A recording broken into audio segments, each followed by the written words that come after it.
Aku Sabi. Selamat datang di Sabiru. Sabiru adalah media belajar untuk orang tua hebat dan si kecil yang spesial. Berbagi informasi seputar dunia anak berkebutuhan khusus. Menurut WHO, 7-10% dari total populasi anak di seluruh dunia adalah anak berkebutuhan khusus. Sabiru mengajak seluruh orang tua hebat untuk terus belajar dalam mendampingi si kecil. Lewat Instagram kami @sabiru. Hai orang tua hebat, selamat pagi. Kita ketemu kembali di webinar Sabiru Indonesia. Kali ini dengan judul Mengapa Diagnosa Anakku Berbeda-Beda bersama dengan Dr. Frilia Rahma Putri, spesialis kesehatan jiwa, psikiater anak dan remaja. Ya, bagi Bapak Ibu yang mungkin belum bergabung, bisa bergabung kami di Instagram @sabiruindonesia dan mengikuti WhatsApp grup kami Info Parenting Sabiru. Ada 5 grup yang bisa parents ikuti. Ya, hari ini sudah bergabung dengan kita Dr. Frilia. Ya, hari ini kita akan membahas tentang diagnosa anak. Nah, mengapa diagnosa anakku berubah-ubah? Ya, selamat pagi Dr. Frilia. Ya, selamat pagi semuanya, Bapak dan Ibu sekalian yang telah bergabung pada sesi hari ini. Ya, dokter, langsung saja ini mungkin saya bertanya sesuai dengan judul webinar kita pada pagi hari ini.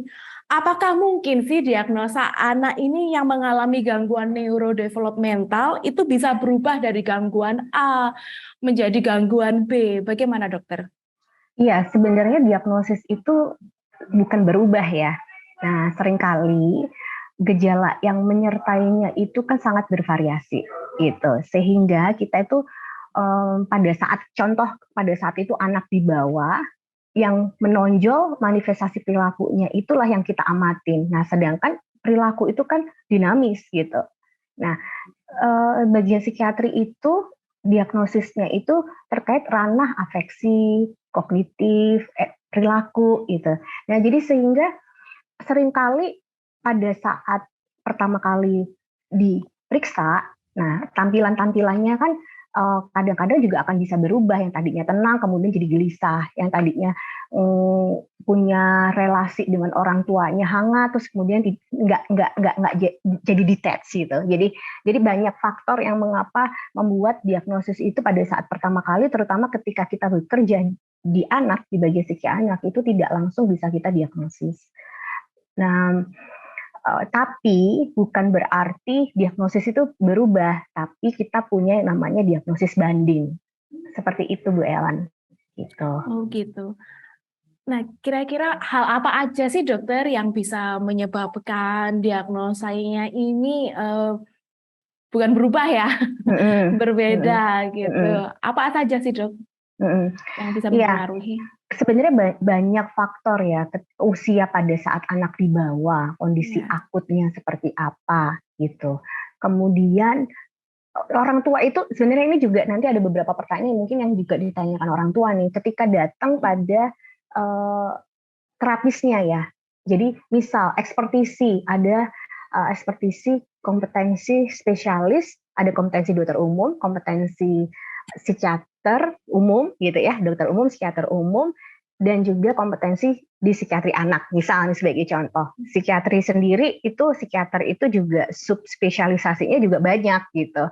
Nah, teman sejawat kita dari teman psikologi klinis gitu, itu juga pasti punya kompetensi yang berbeda gitu. Nah, sehingga peran dari terapis ini juga sangat berpengaruh gitu, sangat berkontribusi gitu. Jadi kan kemampuan untuk mendiagnosis, kemampuan untuk menerapi itu juga punya kompetensi yang berbeda. Nah, nanti biasanya ini akan juga ditanyakan oleh Bapak dan Ibu sekalian gitu.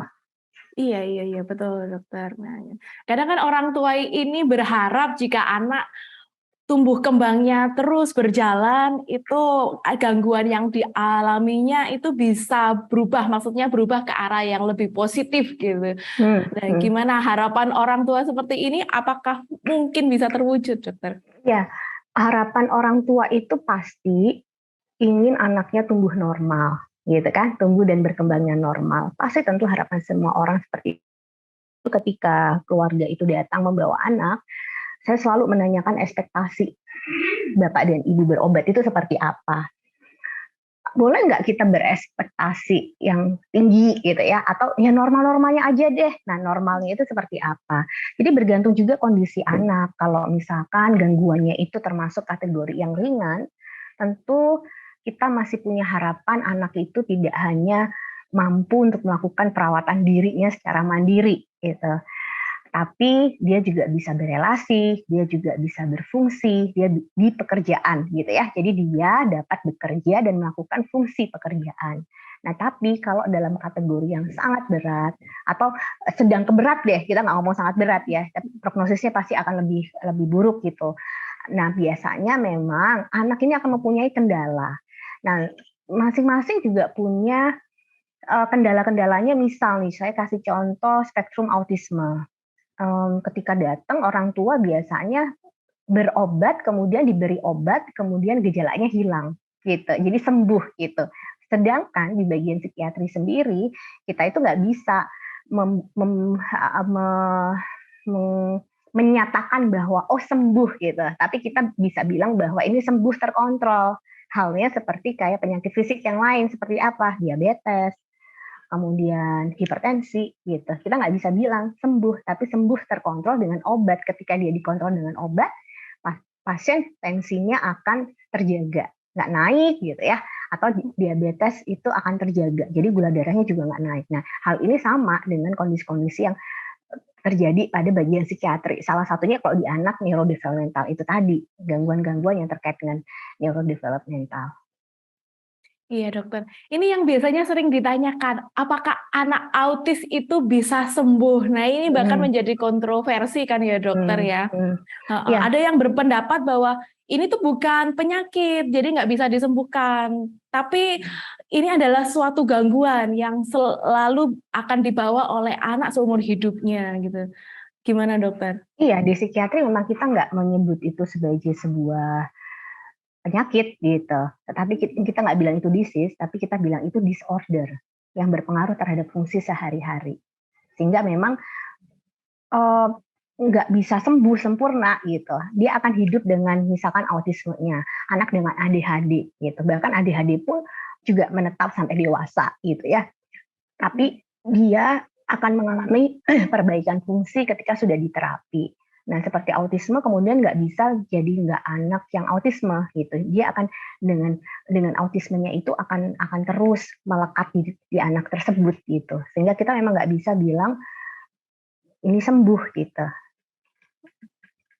Iya, tadi dokter sempat singgung tentang penggunaan obat. Kalau Hmm. anak menggunakan obat, nanti terlihat seperti normal gitu, Hmm. gejalanya nggak kelihatan atau istilahnya sembuh gitu ya dokter ya. Hmm. Nah, apakah anak yang mengalami gangguan neurodevelopmental ini harus menggunakan obat? Kalau obatnya dihentikan, bagaimana dokter? Hmm. Iya, prinsipnya kalau kita psikiater anak, psikiater umum pun gitu ya, kalau pada saat datang itu dinilai gitu ya, tidak ada indikasi untuk diberikan pengobatan, maka kita tidak memberikan obat. Kita nggak memberikan pengobatan gitu. Contoh, anak autisme udah terdiagnosis autisme gitu, terus datang ke psikiater atau psikiater anaknya, kemudian dilihat, saya akan mengkonfirmasi kepada orang tua, saya lihat anaknya cukup tenang, relatif tenang, tetapi memang memenuhi kriteria diagnostik autisme, gangguan spektrum autisme misalkan contohnya. Tapi ternyata anak ini relatif tenang, kooperatif gitu. Sehingga tidak ada impulsivitas, tidak ada agresivitas gitu. Sehingga pada saat saya periksa, maka saya menilai bahwa saat ini nggak ada indikasi pengobatan. Tapi saya akan menginformasikan kepada orang tua. Biasanya kalau anak itu semakin tumbuh besar, tenaganya lebih kuat. Nah, dengan gangguan dan yang dialami itu, tentu anak itu menjadi emosinya kan jadi emosi yang sulit untuk dikelola. Nah, selama orang tua itu tidak bisa mengelola emosi itu, maka disitulah akan ada indikasi untuk diberikan pengobatan. Gitu.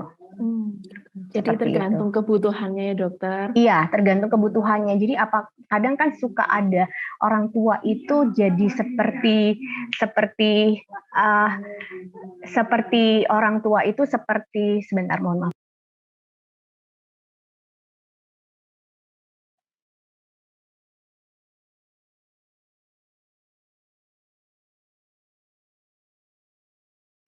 Oke.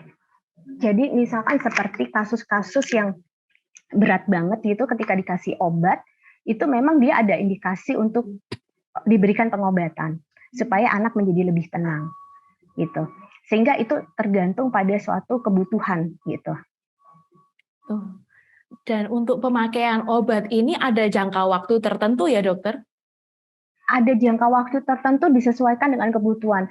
Seperti contoh kalau kasus-kasus dengan autisme itu sebenarnya sesuai dengan kebutuhan orang tua ya. Dok, kayaknya sekarang anak saya relatif tenang deh, bisa kok saya untuk lepas. Biasanya kita akan coba lepas perlahan, terus kemudian kita observasi kembali. Nanti ketika anak itu mulai lagi muncul gejala-gejala yang mengganggu gitu, nah itu biasanya kita sarankan untuk diberikan pengobatan. Tapi ada juga pengobatan-pengobatan yang memang harus diminum tuntas, seperti misalkan depresi, dia harus diminum tuntas sampai 6 bulan sampai 1 tahun gitu.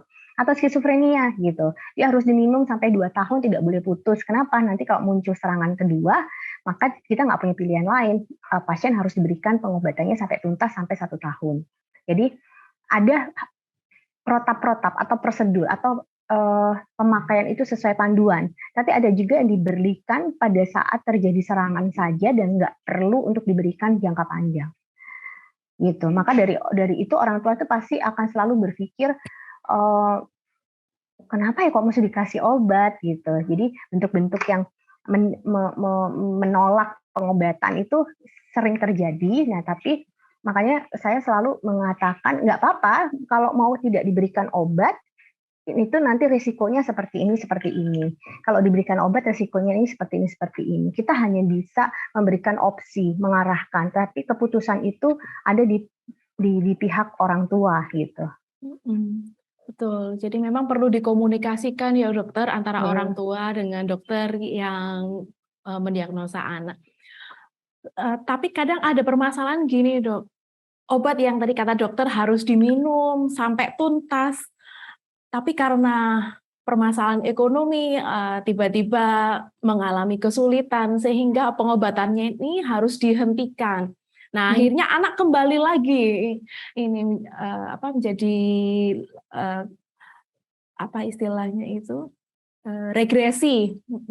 Itu bagaimana dok? Iya, sebenarnya ini tuh harusnya tidak menjadi kendala ya, Bu Elin. Kenapa? Kita tuh sekarang kan ada BPJS, ada asuransi, gitu loh. Jadi tidak menjadi alasan karena beratnya biaya. Nah, biasanya nggak orang tua saja, pasien-pasien yang lain itu enggan menggunakan BPJS itu untuk alasan males antri lama. Iya, tapi juga dipikirkan privilege-nya gitu loh. Nah, privilege-nya apa? Sudah tidak, maksudnya nggak perlu bayar konsultasi dokter, gitu kan? Sudah nggak bayar obatnya karena di-cover oleh BPJS. Jadi sebenarnya kalau mau mengupayakan itu tetap bisa diupayakan, sama pasien-pasien yang menggunakan BPJS itu tetap menggunakan pengobatan, tapi memang ada suatu proses yang mungkin prosesnya menunggu lama, ketemu dokternya itu nggak bisa lama gitu ya, karena kan kalau misalkan bertemu dengan konsultan katakanlah atau suatu sesi yang butuh jam bicara yang banyak, memang unit cost-nya akan jauh lebih besar. Tetapi servis yang diberikan kepada Bapak dan Ibu sekalian itu juga sesuai dengan unit cost yang dikeluarkan, sehingga dipilih sesuai kebutuhan. Kalau saya mau VIP, saya nggak mau nunggu lama-lama, saya mau obat yang bagus, memang konsekuensinya harus mengeluarkan dana secara pribadi gitu. Tapi kalau misalkan tidak mau mengeluarkan dana pribadi atau terbatas gitu, kadang orang tua juga suka mikirnya begini, lah kalau memang nggak bisa sembuh ngapain juga diobatin gitu kan, sehingga akhirnya memutuskan untuk obat itu nggak diteruskan. Kenapa? Karena menganggap itu percuma. Nah, sama kayak kondisi kalau hipertensi ataupun diabetes, dah kan nggak bisa sembuh, kalau gitu nggak usah diobatin. Ya nggak apa-apa, itu pilihan gitu ya, tapi kita juga mesti memikirkan risiko jangka panjangnya akan seperti apa. Kalau misalkan tensi itu nggak diobatin, hipertensi nggak diobatin, ya pasti dia akan berisiko kena stroke, penyakit jantung koroner, dan akhirnya muncul kematian. Nah, sama di kasus anak ini kan masa depannya kan masih panjang ya, gitu deh. Sehingga kita harus memikirkan semakin anak itu semakin kalau memang dia ada indikasi untuk diberikan pengobatan, maka prognosisnya akan lebih baik ketimbang anak-anak yang tidak diobatin gitu. Karena kita nggak mikirin cuma sekarang doang gitu ya Bu, ngeluarin uang gitu ya, terus dengan percuma. Kalau misalkan pola konsepnya berpikir seperti itu, ya pasti akan merasa rugi untuk mengeluarkan uang gitu. Tapi kita harus berpikir bahwa ini untuk jangka panjang. Nah, sekali lagi kalau misalkan tidak ingin mengeluarkan uang gitu ya untuk sesuatu yang menurut itu percuma misal. Nah, ini kan mindset yang mesti diubah nih gitu. Sehingga tetap kita harus mengupayakan bagaimana anak ini mendapatkan atau kebutuhan pengobatan itu terpenuhi. Ya sudah digunakan saja BPJS-nya sehingga permasalahan masalah kendala keuangan itu juga bisa diatasin. Seperti itu. Iya, dokter. Cuman terkadang orang tua ini kan ingin memberikan yang terbaik bagi anaknya, menganggap bahwa nanti kalau pakai BPJS kurang baik, nah, hasilnya kurang. Jadi memilih dokter yang sesuai dengan preferensinya sendiri, kata temannya ini nih bagus nih. Jadi walaupun harganya mahal itu, nah terjang aja terus. Tapi di tengah-tengah perjalanan ternyata nggak mampu untuk melanjutkan. Nah, seringkali yang terjadi itu seperti itu, dokter. Bagaimana? Makanya harus realistis. Ya simple sebenarnya. Ya kan, realistis gitu. Kalau pinginnya yang terbaik itu memang ada unit cost yang ini supaya punya literasi ya. Maksudnya juga menghargai jasa profesional gitu. Bukan kita itu ingin tarif ke psikiater itu mahal, tidak, tapi itu juga harus dihargai upaya profesional. Kalau misalkan memang mau sesuatu yang sifatnya eksekutif VIP, ya memang. Tapi kan jasa seorang profesional itu juga harus kita hargai gitu loh artinya. Jadi kalau misalkan orang tua juga merasa ya pasti semua ingin yang terbaik gitu. Nah, maka dari itu pemilihan BPJS jangan salah loh, obat-obat di BPJS itu obat-obatnya juga banyak yang bagus-bagus. Dan kita beruntung yang di psikiatri itu obat-obatnya juga bagus-bagus tuh Bu. Jadi kita nggak perlu khawatir gitu loh. Kalau anak akan mendapatkan obat yang generik misalkan seperti itu. Yang penting apapun itu obatnya selama bisa membantu anak kita gitu, maka ya kita ambil jalan itu gitu. Oke. Nah, dokter, ini kalau kita kembali ke awal ya, misalkan anak itu menunjukkan ada gangguan tumbuh kembang. Nah, ini orang tua ini sebaiknya apa yang harus dilakukan pertama kali? Ini harus kemana? Apakah harus ke dokter dulu atau ke psikolog dulu? Kalau ke dokter itu harus ke spesialis apa dulu gitu? Bagaimana dokter? Iya, kalau terkait dengan tumbuh kembang anak, kalau yang ditanya tadi adalah tumbuh kembang anak ya, yang disarankan adalah bisa datang ke dokter spesialis anak untuk pediatrik sosial gitu, atau bagian tumbuh kembang biasanya. Kalau dulu ya, sekarang tuh namanya menjadi pediatrik sosial. Jadi di situ nanti akan dinilai apakah tumbuh kembangnya itu sudah sesuai tidak dengan perkembangan umurnya. Nah, nanti di situ biasanya dokter anak itu juga akan melihat kemungkinan-kemungkinan gitu. Apakah perlu untuk di-refer ke psikiater. Nah, sarannya adalah ketika sudah dokter anaknya itu mencoba mengakses, kemudian menduga kayaknya ada problem psikiatri, maksudnya ada masalah psikiatriknya deh. Nah, ini penting juga untuk orang tua kemudian tidak langsung menstigma, ngapain kok anak saya mesti dibawa ke psikiater. Nah, masih banyak tuh orang tua yang seperti itu gitu. Tapi sekarang kalau saya lihat orang tua itu juga semakin melek kok, literasi kesehatan mentalnya semakin baik, sehingga banyak orang tua yang rasanya malah mengambil keputusan cepat gitu, karena nggak mau menunda-nunda. Nanti ketika ditunda-tunda semakin telat, anak tidak tertangani dengan baik gitu. Jadi gejalanya juga semakin memberat. Sehingga hal-hal yang seperti itu bisa diminimalisir gitu. Nah, datanglah ke dokter spesialis anak tumbuh kembang gitu. Kalau masalahnya itu ada pada tumbuh kembang. Kalau misalkan permasalahannya ada di neurodevelopmental, berarti nanti dirujuknya ke dokter psikiater anak dan remaja ini ya dokter ya. Iya. Gitu. Kalau tips dari dokter, bagaimana cara memilih dokter psikiater yang baik bagi anaknya ini? Karena ini kan peserta webinar kan ada di luar kota, luar pulau gitu, bukan hanya ada di Malang ini, Dok. Ya, Ya gimana? memilihnya ya. Yang Iya, pertama iya. itu memilih kebutuhan gitu. Ya, jadi karakteristik orang tua itu juga sangat menentukan ya. Ada orang tua itu yang sering suka sekali berdiskusi, maka carilah dokter yang bisa diajak berdiskusi, yang punya sesi panjang. Tapi kalau misalkan orang tua hanya membutuhkan datang ingin dapat obatnya aja, ya mungkin nggak perlu harus mencari karakter seorang terapis yang menyediakan sesi panjang gitu. Jadi pasti sesuai dengan kebutuhan dari si orang tua. Karena ternyata sepanjang pengalaman kita banyak juga loh maksudnya gini, pasien itu juga nggak semuanya tuh mau berdiskusi. Jadi dia datang itu justru kalau diajak berdiskusi dia malas, kayaknya cuma ambil obat dan pulang gitu. Nah itu ada beberapa. Jadi gimana cara maksudnya menentukan ya. Untuk memilih dokter tuh juga tailor, bisa kadang cocok-cocokan gitu kan, sehingga saya lebih memilih untuk menyarankan cari dokter yang sesuai kebutuhan, pingin dokter yang seperti apa gitu. Dan kalau memang masalahnya itu ada masalah yang khusus untuk psikiatri anak, maka carilah konsultan psikiatri anak misalkan. Sama kayak misalkan kasusnya misalkan orang tua lansia ya, maka carilah suatu psikiater yang dia konsultannya psikogeriatri gitu, atau misalkan dia punya masalah di adiksi, ketika ada di situ konsultan psikiatri adiksi, maka bisa menuju ke konsultan psikiatri adiksi. Jadi sesuai dengan kebutuhan orang tua gitu. Iya, iya dokter. Kadang orang tua ini kan ya dokter A, dokter B, dokter C, semua dicoba gitu. Dan akhirnya terkadang berbeda dokter, itu diagnosanya, pendapatnya juga berbeda. Dan kecenderungan orang tua itu melakukan shopping.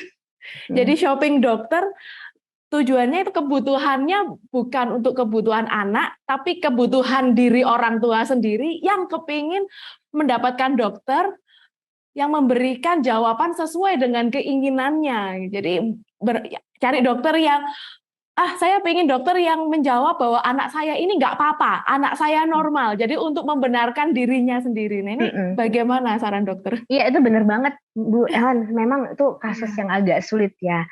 Jadi masing-masing terapis itu juga punya pertimbangan. Kalau dilihat nih orang saya punya banyak pasien seperti itu, nanti karena nggak trust sama saya, nanti cari second opinion ke tempat lain. Tapi ternyata ketika sampai sana, obatnya berubah, kemudian nggak cocok, ganti lagi, sehingga nggak pernah mendapatkan obat dengan dosis yang optimal gitu. Padahal sebenarnya fokus aja dengan satu dokter, kemudian diikutin sarannya dan kembali kontrol gitu. Nah kalau misalkan satu kali terus nggak balik gitu, terus bagaimana seorang terapis itu mau bisa mengevaluasi gitu kan? Nah terus kemudian nanti pindah lagi ke dokter yang lain. Nah terapis itu kan juga bisa menilai ya, maksudnya itu tadi yang dibilang bahwa kebutuhannya itu sesuai dengan kebutuhan orang tua, pinginnya memilih dokter yang nggak apa-apa anaknya. Nah, memang cenderung orang itu ingin mendengar apa yang ingin didengar gitu, sehingga yang lain-lain yang nggak cocok ya udah nggak usah didengar kan gitu. Jadi fokus dengan satu dokter, kemudian diikutin secara serial. Jadi suatu progres itu baru terlihat itu ketika kita melakukannya secara serial. Well, jadi nggak bisa datang terus di situ kemudian disuruh kontrol nggak datang gitu, diobat-obatin sendiri gitu. Habis itu terus nanti langsung menjudge bahwa dokternya nggak oke, kemudian pindah lagi ke dokter. Nah, seorang terapis yang lain pasti juga punya pertimbangan loh. Dia ini pasien sudah diberi obat itu sudah sesuai, tapi kenapa kok nggak balik, kok malah cari dokter yang lain? Pasti kan saya kalau dapat pasien rujukan dari, maksudnya ada anak udah dibawa ke psikiater anak lain terus dibawa ke saya juga akan mikir lah obatnya udah benar tapi kok si ibu tetap ngotot nggak oke gitu kan. Tentunya saya juga ragu untuk memberikan lagi yang obat yang sama, padahal saya percaya bahwa obat itu udah sesuai. Ini salah satu contoh. Jadi terus kemudian yang satu mungkin dokternya direct. Kebetulan saya terapis yang cukup direct akan ngasih tahu. Misalkan kalau ini anaknya autisme, maka saya akan bilang kita harus memikirkan ke arah sana. Mungkin orang tua juga hatinya juga siapa sih hatinya yang nggak hancur gitu kan, aduh masa sih autisme, biasanya itu bukan sesuatu yang bisa diterima gitu. Tapi pertimbangan saya kenapa saya harus lugas, saya harus memberikan sinyal yang benar gitu ya. Lebih baik kita memikirkan atau mendeteksi hal itu daripada terlambat. Kalau misalkan nanti dalam perjalanan waktu itu ternyata bukan autisme, alhamdulillah gitu, itu yang kita harapkan. Tapi kalau misalkan ternyata benar autisme, kita sudah mengupayakan itu sejak awal gitu. Sehingga anak ini sudah mendapatkan tata laksana yang tepat dan sejak dini gitu, dan itu tentunya akan berkontribusi baik buat siapa? Buat anak gitu. Jadi jangan sampai kita telat mendiagnosis karena kita ikutin ego kita sendiri, enggak, denial, enggak, anak saya enggak kayak gitu gitu. Ya kan? Jadi tujuannya itu bukan untuk mengejudge atau melabel atau memberi, psikiaternya kok bisa ngomongin anak saya autisme, padahal juga baru lihat sekali. Nah, padahal kan ya kita aja sebagai seorang konsultan itu kan menambah jam belajar gitu ya, menambah kompetensi dan sebagainya. Pasti kita akan memberikan suatu assessment gitu, suatu diagnosis yang tentunya sesuai gitu. Nah, jadi maka dari itu hal-hal yang seperti itu tuh juga harus dipertimbangkan oleh orang tua gitu. Ya, iya dokter. Nah ini kalau misalkan orang tuanya sudah sudah nggak denial lagi. Nah udah didiagnosa bahwa anak ibu mengalami autisme loh gitu. Nah, lu saran dari dokter selain mungkin terapi obat atau nggak terapi obat, nah selain itu terapi apa lagi yang harus dilakukan dokter? Ya, kalau kita bicara spektrum autisme itu kan ranahnya adalah gangguan perkembangan berbahasa. Jadi pada anak ini kemampuan berbahasanya tidak berkembang gitu. Jadi anak misalkan umur 5 tahun tapi ngomongnya cuma satu kata, papa, mama gitu. Kita orang tua kalau misalkan ditanya, biasanya anaknya bisa ngomong bisa gitu. Tapi kita mesti mencocokkan apakah anak umur 5 tahun ini harusnya dia udah bisa merangkai kata, udah bisa cerita, produktif gitu ya. 2 tahun udah bisa 200 kata misalkan seperti itu. Nah, itu kan yang kita harus aware, itu red flags gitu. Wah, kok belum bisa gitu. Nah, maka dari itu justru kalau pengobatan itu malah kita nggak segerakan pada saat itu, apalagi kalau anaknya masih terlalu kecil. Terus yang mesti kita segerakan adalah terapi bicara, terapi okupasi, terapi sensori integrasi, terapi perilaku gitu. Sehingga untuk bisa mengoptimalkan tumbuh kembangnya itu tadi sesuai dengan kemampuan anak. Kenapa saya bilang sesuai dengan kemampuan anak? Karena orang tua pasti akan berpikir ketika udah diterapi ya harusnya bagus gitu. Sehingga ketika anaknya nggak berkembang, orang tua itu akan langsung, wah percuma nih diterapi, ya tetap begitu-begitu aja. Artinya anaknya mengalami gangguan spektrum autisme pada level yang berat gitu. Beda dengan level yang ringan. Kalau level yang ringan, dia masih bisa berbicara, intelijensinya bagus, tetapi masalah yang paling utama itu adalah interaksi dua arahnya gitu. Nah, kalau yang udah sedang ke berat, udah berbahasanya nggak mampu, nggak bisa mengikuti instruksi, nggak paham ketika dikasih instruksi itu nggak paham gitu, interaksi dua arahnya nggak dapet gitu. Ya, jadi misalkan anak 8 tahun tapi kok kayak anak 3 tahun, dan yang paling sering orang tua kadang suka, masa umur 3 tahun udah didiagnosis autisme, psikiaternya udah ngerti kalau misalnya autisme. Justru ketika gangguan perkembangan itu terjadi sebelum usia 3 tahun, maka kita menegakkan itu sebagai sebuah autisme gitu. Iya dokter. Nah, kalau misalkan untuk tes untuk menegakkan diagnosa ini apa diperlukan dokter, dan tes apa aja yang bisa dilakukan? Iya, sampai sekarang itu memang di psikiatri itu kendalanya adalah kita tuh nggak bisa seperti bagian lain itu ada MRI, nah ini bisa tuh ketahuan ada stroke, ada ini gitu ya. Nah di psikiatri itu masih memang kita menetapkan itu sesuai ketika gejala ini memenuhi kriteria diagnostik. Ada kuesioner. Nah, ketika skor kuesioner, ketika seperti MCAT gitu ya, yang terkait dengan apakah anak saya memenuhi kriteria autisme, ketika itu memenuhi, kita sebenarnya sudah bisa mendiagnosis itu autisme. Jadi pada pemeriksaan kita lihat interaksi dua arahnya nggak dapat, sebagainya.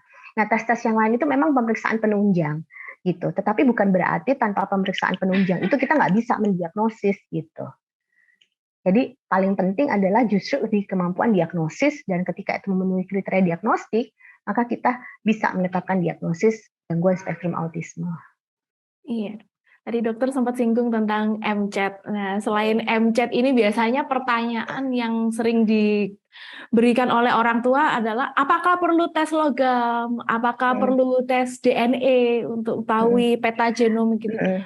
Bagaimana menurut dokter? Iya, sebenarnya untuk mengetahui ketika udah DNA terus kemudian itu ya.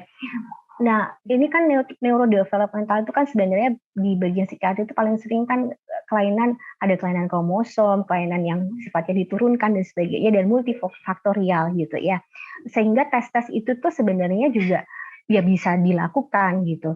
Tapi tanpa tes itu pun kita juga sudah bisa mendiagnosis gitu. Nah, kepentingannya untuk kita tahu seperti tes DNA untuk tahu kelainannya ada di mana. Itu juga bisa bagian dari konseling genetika. Jadi berpotensi apakah nanti kalau saya punya anak lagi itu akan bisa diturunkan gitu. Jadi kemungkinannya seperti apa. Nah, jadi kalau memang proporsinya itu punya potensi untuk diturunkan kembali, dan biasanya dalam proses konseling genetika itu akan dijelaskan kemungkinan-kemungkinannya. Nah, kalau misalkan diperlukan tes itu dok, tesnya harus kemana sih dok? Terus biasanya Iya, yang berapa biayanya? Kalau biaya terus terang saya nggak tahu ya, daripada saya sok tahu saya menyampaikan. Tentu biayanya memang cukup tinggi, dan saya tidak tahu apakah itu bisa di-cover BPJS, tahu saya nggak bisa gitu ya. Tapi untuk instansi-instansi yang bisa itu adalah instansi besar yang memang sudah jalan, itu contohnya di RSCM, kemudian di Karya di Semarang itu sudah berjalan untuk konseling genetika gitu. Karena gini loh dokter, dokter sudah mendiagnosa anak, nah, terus ternyata kok berubah gitu diagnosanya. Loh tadi katanya ASD, bulan depan ke dokter lagi katanya berubah jadi ADHD. Ini yang benar yang mana? Nah, kadang orang tua kan tidak hanya melakukan konsultasi ke dokter, tapi kan juga ke terapis juga untuk terapi. Nah, dikhawatirkan loh anak saya ini terapinya autis. Nah ini kalau ADHD anak saya apa terapinya akan berbeda lagi. Nah, gimana dokter? Iya, makanya datangnya ke konsultan psikiatri anak. Iya, jadi kalau enggak nanti gurunya yang di sekolah akan bilang enggak ini, padahal psikiater anaknya udah bilang ini autisme, enggak ini bukan autisme, ya, gitu kan. Jadi ya memang sesuai dengan kompetensi gitu. Maka datanglah pada terapis yang memang sesuai dengan kompetensinya. Itu sehingga Bapak dan Ibu juga mendapatkan arahan. Nah, cuman gini ya, Bu El, ada hal-hal yang dipertimbangkan oleh terapis. Terapis itu juga macam-macam. Ada yang lugas, ada yang menjaga perasaan orang tua, gitu ya. Saking nggak teganya kalau misalkan mau ngomong autisme itu takut melukai orang tua. Itu juga banyak pertimbangannya, gitu. Maka dari itu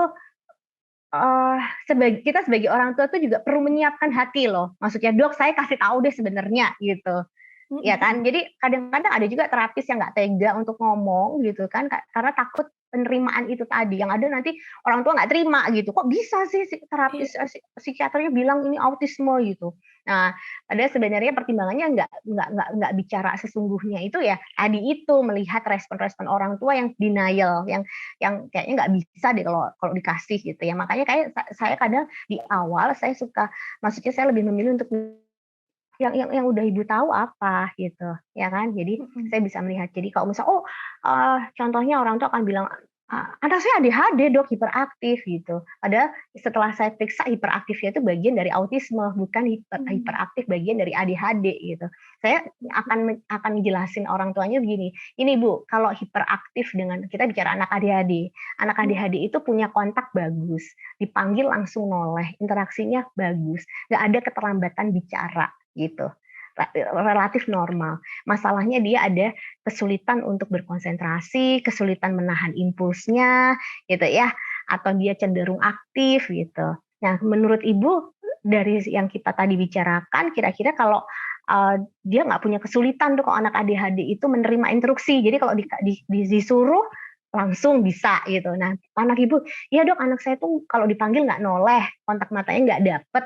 Kalau lagi sama teman-temannya itu pinginnya menyendiri aja gitu, ya kan? Terus kemudian belum bisa ngomong gitu. Nah, menurut ibu, eh, apakah sesuai dengan ADHD atau lebih sesuai dengan autisme? Biasanya saya akan ngajak diskusi seperti itu. Jadi orang tua menjawab sendiri gitu. Nah, saran dokter apa sih dok kalau misalkan orang tua masih ragu dengan diagnosa yang diberikan oleh dokternya itu bagaimana? Nggak apa-apa, boleh cari second opinion gitu ya. Kan kita nggak bisa memaksa pasien gitu. Ya, jadi itu masalah trust. Jadi kalau misalkan tidak trust dengan saya, tidak apa-apa gitu. Jadi nggak harus sama saya. Carilah, maka dari itu benar sekali. Kadang-kadang banyak orang tua yang lebih ingin mendengar apa yang ingin didengar gitu. Jadi kan itu bergantung pada kebutuhan, bergantung pada preferensi, bergantung dengan trust gitu. Ya, seperti itu sih. Sarannya ya nggak apa-apa cari second opinion gitu. Sampai ketemu sampai ketemu apa sih yang diharapkan orang tua. Kan kita nggak bisa gitu mengatur ekspektasi orang tua. Tentu saya bisa mengerti semua orang tua pasti berharap. Tapi kepedulian kita itu kan mungkin bisa disalahartikan ketika kita bicara secara lugas.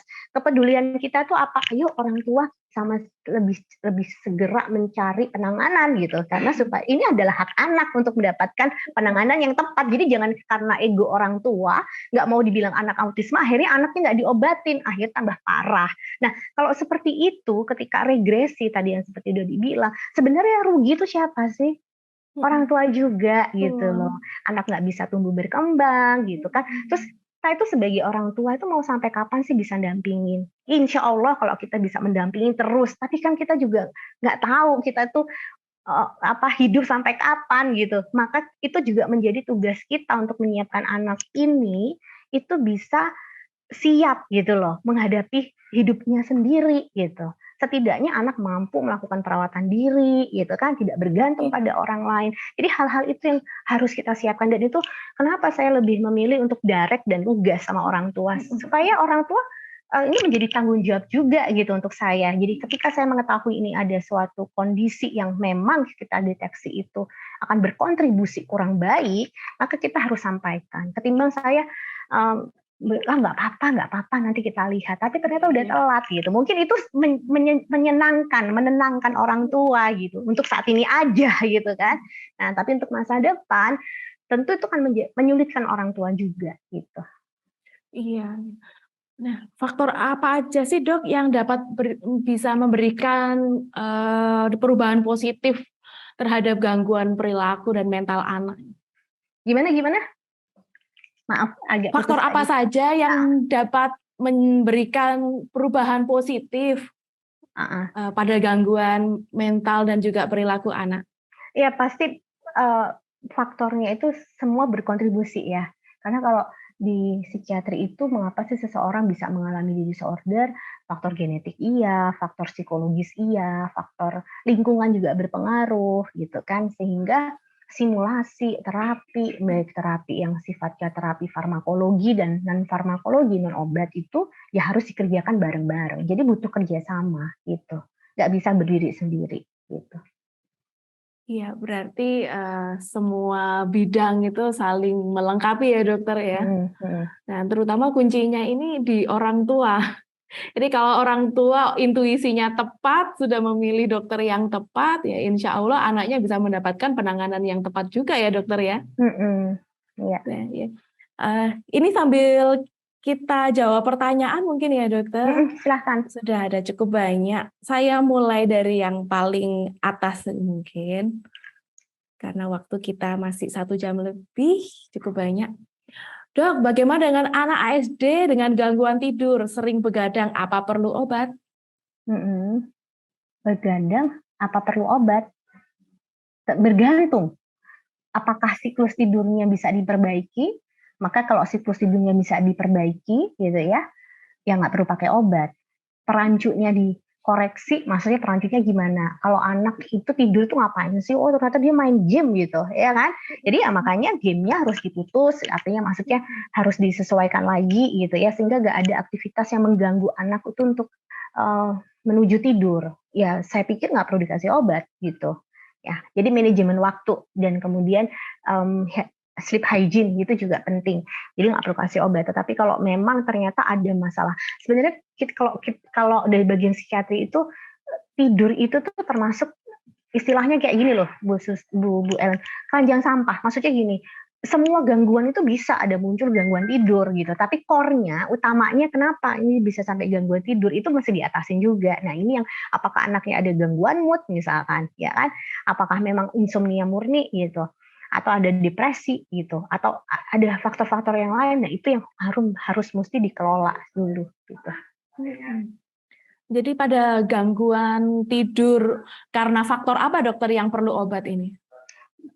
Faktor yang bukan, artinya gini, faktor-faktor yang memang terkait dengan neurotransmitter di otak gitu ya. Misalkan kayak kondisi depresi yang udah sangat berat, gangguan cemas yang sangat berat, insomnia yang sangat berat. Nah, kalau yang kayak saya tadi itu kan masalah habit ya. Nah, kalau misalkan di malam waktunya tidur ternyata dia malah nonton TV, minum kopi. Nah, itu kan bisa kita koreksi dulu gitu loh.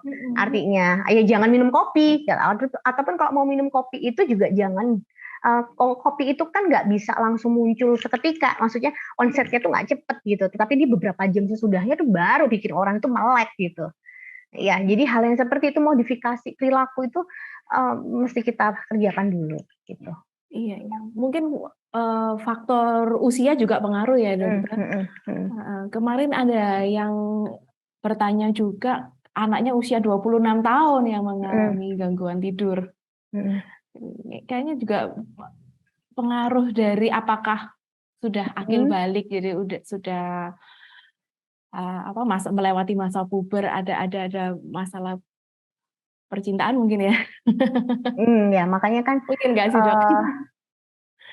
Ya makanya kita mesti eksplorasi lebih lanjut gitu loh. Ya, jadi banyak faktornya gitu. Iya, dokter. Nah, berikutnya ini, Dok. Ibu Ana Marisa, jika anak sudah melakukan tes alergi dan logam berat, hasilnya banyak alergi seperti terigu, susu, telur, dan makanan laut. Sudah mendapatkan obat dan suplemen. Kira-kira sampai kapan harus mengkonsumsi obat dan kapan harus melakukan cek ulang kembali? Saya menjawab secara keseluruhan ya. Jadi kalau misalkan contoh pada anak autisme gitu, ADHD gitu, itu pengobatannya itu sebenarnya menjawab pertanyaan yang lain-lain ya. Saya tadi sekilas lihat kan pertanyaannya ada yang hampir-hampir sama gitu ya. Jadi kan sekalian menjawab. Misalkan kalau kayak anak autisme itu sebenarnya nggak ada patokan khusus berapa lama gitu. Biasanya kita akan diskusi dengan orang tua. Kalau nanti sudah mulai relatif tenang, lebih bisa terkontrol, boleh kok kita pelan-pelan turunkan dan lepas gitu. Nah kadang-kadang orang tua juga punya pertimbangan gitu. Kayaknya saya nggak berani deh dok, emosi itu masih naik turun dan saya pikir obat ini berkontribusi baik buat anak saya untuk saat ini. Jadi saya masih memilih untuk nggak diturunkan atau dilepas obatnya. Oke, gitu. Jadi kesepakatan. Nah kalau contoh ADHD, ketika didiagnosis ADHD, kalau di literatur itu memang disebutkan disarankan sampai 2-3 tahun. Tetapi setelah itu, apakah tetap diminum? Nah, itu juga tergantung kebutuhan gitu. Banyak juga anak-anak setelah 2 tahun itu ya oke-oke aja gitu. Jadi nggak ada di literatur disebutkan tidak ada perbedaan bermakna. Mau dikasih itu 2 tahun atau lebih itu nggak ada bedanya. Bukan berarti yang kalau dipakai lebih lama itu akan bagus gitu. Enggak gitu. Jadi sama aja. Jadi ada suatu kebutuhan. Misalkan apakah dosisnya itu pakai dosis minimal yang tadinya pemberiannya itu bisa sampai 3 kali, sekarang mungkin cuma 1 kali dengan dosis yang kecil hanya untuk mengontrol gitu kan, bisa-bisa saja gitu. Nah, nanti ada juga masalah-masalah anak dan remaja problemnya seperti gangguan mood gitu atau skizofrenia misalkan. Nah, itu kita mesti memberikan anak itu misalkan kalau serangan pertama ya kita akan edukasi dan motivasi terus. Yuk, kita tuntas sampai 2 tahun. Tapi kalau misalkan nanti udah 2 tahun, maka kemungkinan untuk kambuh itu akan kecil gitu. Karena di psikiatri itu akan relapse itu akan berpotensi terjadi gitu. Karena kenapa? Ya ibaratnya vaksin ya. Kalau vaksin itu kan tidak lantas menjamin kita nggak sakit, nggak terinfeksi virus. Tetapi kalau kita udah divaksin, maka kita akan lebih kuat gitu untuk punya daya tahan tubuh yang kuat sehingga tidak rentan terkena penyakit gitu. Jadi kita vaksin COVID kan nggak jamin kita nggak COVID gitu. Tapi kalau kena pun itu nggak langsung fatal menimbulkan kematian. Nanti sama dengan pengobatan-pengobatan di psikiatri itu, kita kan tidak pernah tahu di masa mendatang kita tuh menghadapi suatu stresor yang seperti apa. Apakah kita akan menghadapi peristiwa yang menekan, yang mengancam, dan kita nggak pernah tahu. Dan masing-masing individu itu juga punya kepribadian masing-masing gitu dengan segala keunikannya. Jadi ketika orang itu vulnerable dan dia nggak sanggup menghadapi itu, ya apapun itu dia juga akan jatuh gitu. Tetapi kalau jatuh ketika sudah diobatin, jatuhnya itu nggak sampai menjadi berat gitu. Nah, sehingga hal-hal yang seperti ini itu memang perlu dipahami oleh orang tua bahwa nggak langsung ketika udah dikasih obat, anak saya nggak bakal sakit lagi gitu. Jadi jangan sampai nanti orang tua tuh kan udah diobatin, ini psikiaternya bohong, katanya udah diobatin ya nggak apa gitu. Sehingga ya apakah menjamin pasti nggak relapse, nggak bisa dijamin juga gitu. Karena kita kan tidak pernah tahu menghadapi apa yang akan ada di depan gitu. Ya, terus kemudian kalau pasien depresi, ya memang kita sarankan, saya selalu ngajak pasien diskusi. Kalau misalkan mau remisi atau perbaikan, gejalanya itu membaik, maka kita pertahankan sampai 6 bulan. Tapi kalau misalkan mau mendapatkan suatu kondisi yang pulih, memang kita harus berikan itu sampai 1 tahun, sehingga potensi untuk kambuh itu kecil. Nah, lagi-lagi saya berupaya supaya orang tua itu ataupun pasien itu berdaya memilih keputusannya sendiri. Jadi kalau misalkan saya nggak tuntas obatnya gimana? Nggak apa-apa, itu hak kamu sebagai pasien, gitu kan? Ya kan saya nggak bisa maksa, gitu kan? Jadi hak sebagai pasien, hak orang tua juga untuk menentukan masa depan atau anaknya gitu ya. Nah tapi bapak dan ibu sudah tahu bahwa nanti kalau nggak minum obat itu efeknya itu begini-begini. Nah monggo dipilih gitu kan, sehingga nggak nanti suatu saat orang itu akan bertanggung jawab, pasien itu akan bertanggung jawab dengan pilihannya. Jadi tidak mudah untuk menyalahkan ini gara-gara terapisnya nih, gitu. Saya dipaksa harus begini, kata terapis begini, gitu. Jadi mesti harus dua arah untuk bisa memutuskan, gitu. Iya. Komunikasi antara orang tua dan dokter itu sangat penting ya, dokter. Iya, orang tua benar. harus proaktif dan juga menyadari gimana kondisi anaknya. Nah, dokter, pertanyaan berikutnya, Ibu Novi. Apakah obat seperti Abilify itu efeknya akan lebih baik jika digabung juga dengan terapi? Terapinya terapi apa nih? Terapinya terapi apa nih? Ibu Novi, terapinya terapi apa?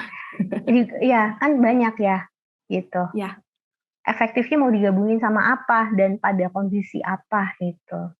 Sehingga ya terapi, misalkan saya kasih contoh, dikasih Abilify untuk kasus anak autisme, dikasih Abilify terapi tumbuh kembang. Ya, saya anggap terapi tumbuh kembang itu sensori integrasi, bicara, iya, itu akan sangat berkorelasi. Kenapa? Misal, saya sering banget, ini terapisnya suka ngeluh dok, gitu. Anak saya tuh aktif banget, jadi kalau diajarin dia nggak fokus itu, dia bisa kemana-mana gitu. Dia bisa sangat marah. Nah, kalau dia sangat emosinya nggak bisa dikontrol, terlalu aktif. Nah, obat Abilify ini bisa mengontrol emosi itu tadi, ngontrol mood-nya. Jadi anak tuh kalau dikasih tahu dia juga bisa lebih fokus, jadi diajarin pun juga lebih gampang gitu. Baik. Nah, pertanyaan lanjutannya ini dok, apakah semakin lama obat yang diberikan dosisnya akan makin besar seiring dengan bertambahnya usia atau sebaliknya? Tergantung kondisinya. Jadi misalkan kalau kayak skizofrenia, gangguan mood gitu ya, anak-anak dan remaja yang mengalami early onset skizofrenia atau skizofrenia onset awal, psikotik, gangguan mood seperti bipolar misalkan gitu ya, itu memang semakin lama bisa kemungkinannya semakin kecil. Jadi kita akan meminta obat dengan dosis efektif minimal. Tapi kalau misalkan kayak pasien-pasien dengan kasus autisme, ADHD, apakah bisa dosisnya lebih besar? Mungkin banget. Kenapa? Karena kan anak itu kan bisa tumbuh berkembang, bukannya tambah kecil gitu kan. Jadi kan kita mesti menyesuaikan gitu. Apalagi kalau dia udah berat badannya 40, udah kayak orang dewasa. Ya kan nggak cukup lagi kayak misalkan kita kasih obat kayak anak 10 kilo gitu. Sehingga kadang-kadang itu yang membuat orang tua berpikir, loh kok dosisnya nambah gitu. Ya kan disesuaikan dengan berat badan gitu. Oh gitu. Oke dokter, terima kasih. Berikutnya Ibu Mega dari Padang. izin bertanya, apakah suplemen makanan aman diberikan untuk anak ASD? Anak saya ASD usia 7 tahun, setiap kontrol ke dokter anak selalu diberikan suplemen makanan dan asam folat beserta vitamin. Iya, prinsipnya selama itu terregister di Badan POM, saya pikir nggak ada masalah. Saya sering ditanya, "Dok, kalau ditambahin herbal?" Wah, saya nggak tahu nih kalau herbal, gitu. Saya nggak bisa bilang bahwa ini aman gitu kan. Selama itu terregister di Badan POM, Ibu nggak perlu khawatir, gitu. Ya. Kadang kan untuk anak yang autis yang harus diet gula, itu ada yang bilang kan suplemennya ini sebaiknya yang sugar free gitu, Dokter. Ya, sebenarnya gini, dulu gitu ya, memang ada literatur atau jurnal yang memang merekomendasikan. Jadi ada pengaruh gitu ya. Jadi nggak boleh tuh makan. Tapi semakin kesini itu ternyata tidak terbukti secara ilmiah gitu. Sehingga penelitian tersebut juga ditarik gitu. Jurnal tersebut, rekomendasi tersebut ditarik. Jadi prinsipnya selama dia nggak ada alergi gitu ya nggak ada masalah, makan aja. Tapi kan bukan berarti terus kita boleh ngasih anak dengan tepung semua, gula semua, yang ada diabetes nanti anaknya, garam gitu ya semua, yang ada hipertensi gitu. Sehingga tetap proporsional. Kita pun orang dewasa juga nggak boleh dong makan juga berlebihan gitu. Sehingga ya proporsional tetap. Nah kecuali strict tuh nggak boleh, harus restriksi ketat, nggak boleh makan kalau memang ada tendensi alergi. Nah, itu memang nggak boleh gitu. Tetapi selama anaknya nggak alergi, nggak perlu diet gitu. Tetap makan seperti biasa. Kenapa? Anak juga butuh tumbuh berkembang dan itu nanti kalau misalkan tidak memenuhi gizinya, maka resikonya akan terjadi stunting gitu atau gagal tumbuh atau kerdil gitu.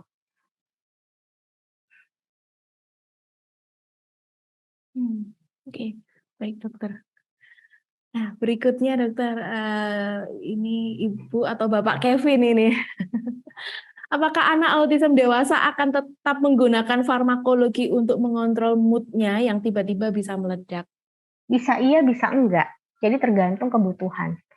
Saya juga punya banyak pasien yang enggak pakai, tapi ada juga pasien yang pakai gitu. Jadi sesuai kebutuhan, tetap prinsipnya sesuai kebutuhan. Karena kalau autisme itu nggak ada patokan untuk berapa lama gitu. Nah, ini apakah anak autis bisa sekolah normal dan apakah dilakukan terapi terlebih dahulu baru disarankan untuk sekolah khusus? Ya, autisme itu yang khas itu adalah salah satunya adalah gangguan interaksi ya.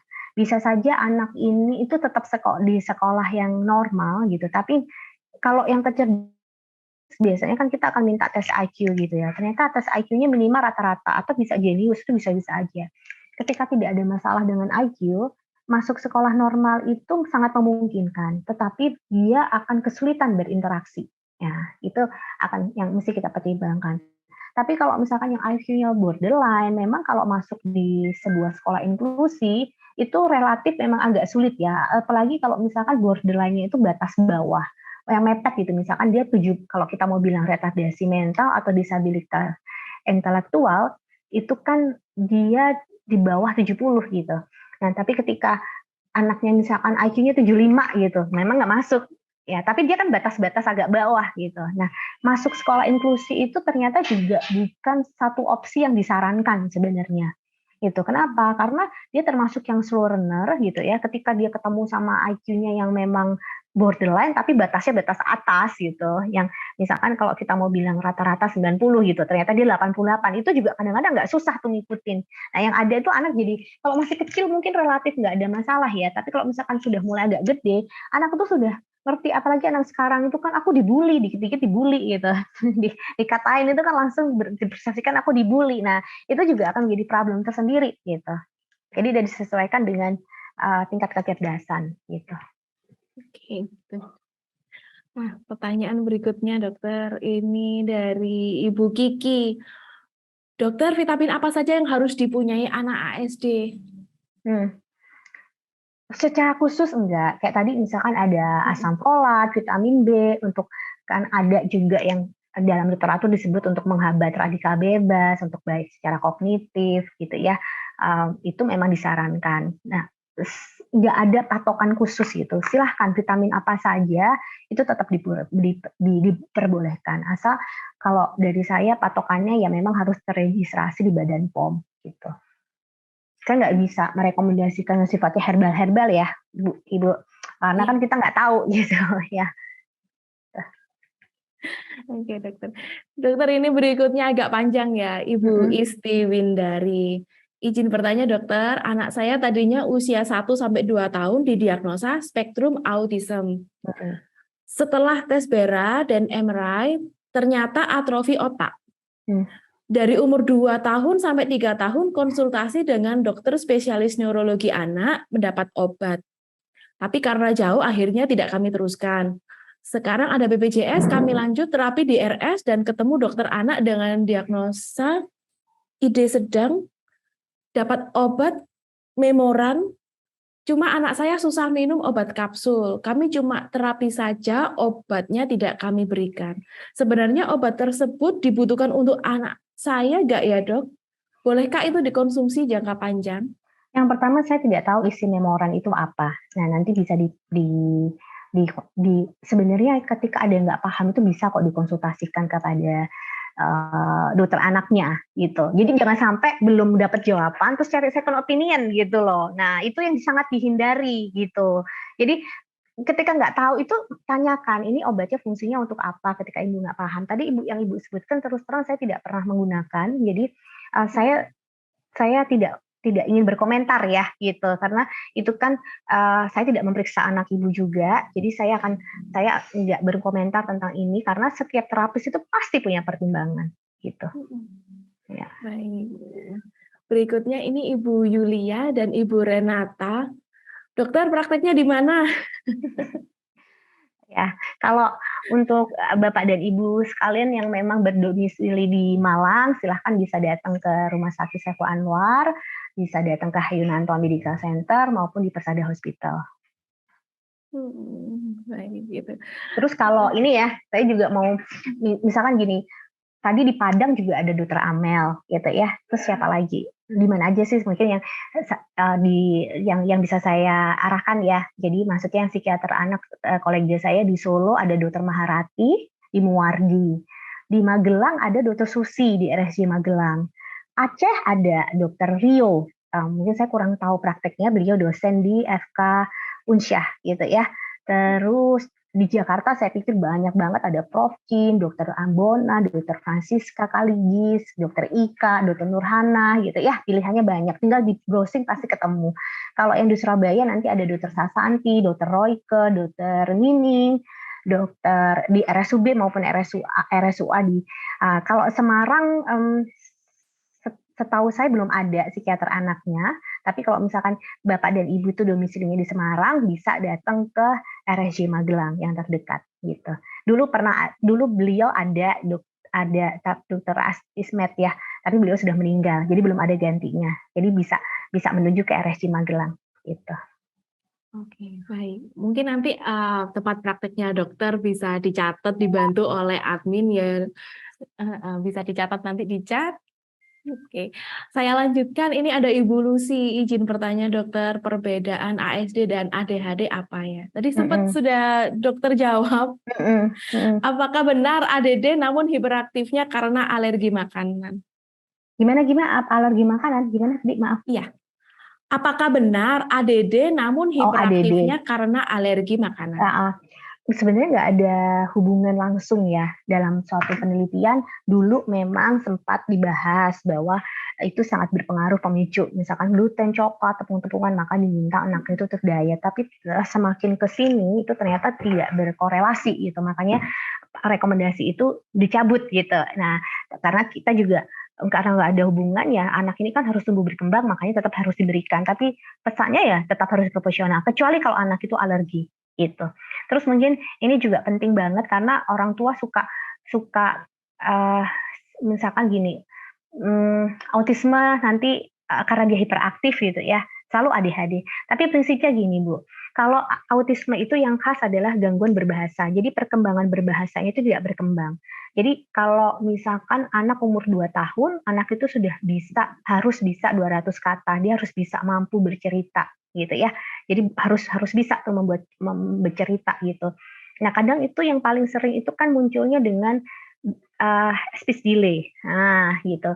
Kalau dia murni speech delay, yang biasanya yang membuat itu menjadi telat untuk dibawa, itu biasanya orang tua itu suka, atau enggak orang tuanya gitu ya, orang tuanya worry, tapi kakek neneknya, "Ah, biasa, biasa telat-telat kayak gitu, biasa," gitu. Nah, jangan gitu loh.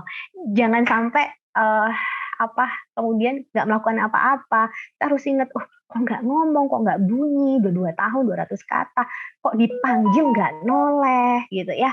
Belum bisa menunjuk. Jadi kalau minta sesuatu itu dia anak itu nggak bisa menunjuk, pointing itu nggak bisa gitu, tapi geret tangan orang tua gitu. Misalkan mau apa itu tangan orang tua digeret gitu ya, untuk ke tempat yang dia mau. Terus di situ nggak bisa ngikutin instruksi gitu ya. Terus, kok sering menyendiri gitu, dipanggil nggak langsung noleh gitu. Nah, itu kita mesti berpikir ketika itu muncul sebelum 3 tahun, maka kita harus memikirkan itu sebuah kondisi, spektrum autisme. Apalagi kalau itu sudah muncul sebelum 3 tahun. Jadi bukan gini ya ibu-ibu, bapak-bapak, "Loh, masa 3 tahun udah didiagnosis autisme?" Justru autisme itu harus muncul sebelum 3 tahun. Gitu. Nah, itu yang kita harus aware, gitu. Ya. Nah, biasanya hiperaktif ini, itu juga kadang-kadang suka didiagnosis menjadi sebuah ADHD. Nah, makanya tadi balik pada definisi atau kriteria diagnosis dari spektrum autisme. Kita, kalau anak ini tidak ADHD, kalau anak ini ADHD, anak itu masih perkembangan bahasanya nggak ada masalah, gitu. Tapi dia aktif, terus kemudian dia bisa ngikutin instruksi. Nah, masalahnya itu ada pada motoriknya yang aktif, yang suka mukul misalkannya. Tapi mukulnya itu sebenarnya karena dia kesulitan mengendalikan, menginhibisi adanya impuls atau dorongan. Dan juga ada inatensi gitu, gangguan pada atensi. Nah, pada kondisi autisme itu khas banget, apalagi kalau misalkan ada flapping ini ya. Nah, kayak perilaku yang stereotipik yang berulang, flapping, terus misalkan kalau, udah umur 5 tahun tapi masih kayak suara yang baby yang echoing gitu ya, "Ah ah ah," itu kan udah nggak muncul harusnya. Itu kan anak baby gitu, tapi kok pada anak-anak balita itu masih, "Ah ah ah ah," gitu, itu udah nggak cocok gitu. Ya itu paling sering, terus di situ, eee, interaksi 2 arah, terus ada kecenderungan anak itu juga lining ya, lining itu maksudnya gimana, dia senang banget itu sesuatu yang dibuat, tinggi seperti gedung ke atas atau seperti, mmm, apa namanya, kayak kereta gitu ya, disusun ke samping gitu, kayak kereta gitu. Jadi bentuk lining. Terus ada juga yang sekarang yang khas, yang memang khas banget untuk autisme adalah minat reseptif terbatas. Misalkan apa, picky sekali anaknya, jadi maunya makan tertentu atau situasinya itu harus sama persis. Jadi kalau misalkan pindah rumah atau suatu ruangan yang baru, situasi yang baru, itu anak nggak bisa, cranky, bisa marah-marah gitu.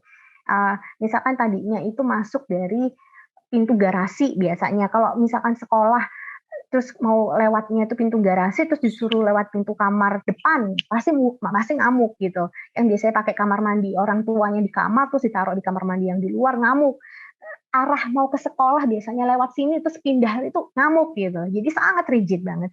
Terus anak tuh juga kehilangan sensori. Jadi, maksudnya gimana, anak jadi sangat nggak peka atau peka banget. Misalkan kalau ada suara berisik tuh dia, suara AC gitu dengung, tuh dia udah marah-marah, atau dia sangat nggak peka, jadi jatuh nabrak-nabrak sampai, misalkan udah, eee, luka-luka gitu dia nggak ngerasa, nggak nangis pula gitu. Jadi ada sensorik yang bisa hiper atau hypo gitu, Mhm. seperti itu. Ya. Ini tadi lanjutan dari Ibu Lucy, Dokter. Berarti Mhm, alergi tidak ada hubungan dengan autis ya? nggak ada Kalau sebenarnya. suplementasi, tes DNA, logam, dan lain-lain sebenarnya tidak perlu ya, Dokter? Ya, sebenarnya sih, ya kalau misalkan mau dilakukan ya monggo, nggak apa-apa, tapi kalaupun tidak, itu tidak mengubah diagnosis autisme itu gitu loh. Jadi tidak bergantung pada pemeriksaan penunjang itu sebenarnya. Karena untuk menetapkan kriteria diagnosis autisme itu bisa dengan kriteria diagnosis yang memenuhi autisme gitu. Oke, baik. Nah, ini pertanyaannya tambah banyak, Dokter. Mhm mhm. Dokter Megawati, izin tanya dokter, bagaimana dengan anak yang autis di terapi dok? Apakah bisa dengan terapi bicara di Rehab Medik RS? Dan ke dokter anak ya dok, bagaimana edukasi untuk ibunya yang anaknya autis? Persiapan apa yang harus dilakukan sebelum tes dok? Iya, ya Dokter Mega, memang kalau datang ke psikiater itu kita nggak lakukan terapi sensori, integrasi, okupasi, enggak. Kita tetap prefer itu ke teman sejawat rehab medik yang nanti akan dibantu oleh terapis. Nah, ya, untuk ke dokter anaknya tumbuh kembangnya gitu ya. Nah, kalau bagaimana mengedukasi orang tua sepanjang itu sebenarnya karakter terapis juga ya dan pertimbangan terapis gitu. Ada juga terapis yang mungkin berpikir tadi ya, kayak saya tadi share, mungkin takut gitu, melukai perasaan gitu ya, tapi nggak mengatakan yang sesungguhnya itu kan juga bukan jalan keluar yang sesuai gitu. Ya, kita itu ngasih kata yang baik-baik aja menenangkan, tapi ternyata kita justru membuat si anak itu jadi nggak dapat terapi karena orang tuanya merasa tenang gitu. Ya, jadi kita masih kasih edukasi yang kita tanyakan itu sebagai terapis gitu ya, kita akan menanyakan yang ibu tahu tentang anaknya apa. Oh, anak saya itu seperti ini. Oke, ibu berpikir ini sebuah ADHD ya gitu. Misal ternyata anaknya autisme. Kalau ADHD itu bu kontak matanya dapat. Jadi semua gejala yang dimiliki autisme itu nggak dimiliki oleh si ADHD ini gitu loh. Gitu, sama seperti kayak tadi terlambat bicara, boleh aja anak-anak telat ngomong gitu, banyak ya. Tapi kalau itu gangguan perkembangan berbahasa, ya itu masalahnya. Tetapi kontak matanya tetap dapat. Anak dengan disabilitas intelektual atau dengan retardasi mental yang berat, bisa aja dia telat semuanya tuh telat-telat aja, tapi kontak nonverbalnya dapat. Terus dia hangat anaknya gitu loh. Jadi kalau dipeluk itu afeksinya dapat. Tapi kalau misalkan anak autisme kan ya dia nempel aja gitu loh. Kayak papanya ya nempel, gendong, gelayotan, tapi kayak batu aja, kayak patung gitu. Jadi dia nggak punya afeksi gitu loh. Nggak ada interaksi yang TikTok gitu loh. Resiprokal atau dua arahnya nggak dapet gitu. Jadi itu makanya saya selalu mencoba melihat dari perspektif orang tua, terus saya untuk bisa itu dicerna, itu metode yang bisa digunakan adalah ya orang tua tuh menjawab sendiri. Jadi menurut ibu gimana?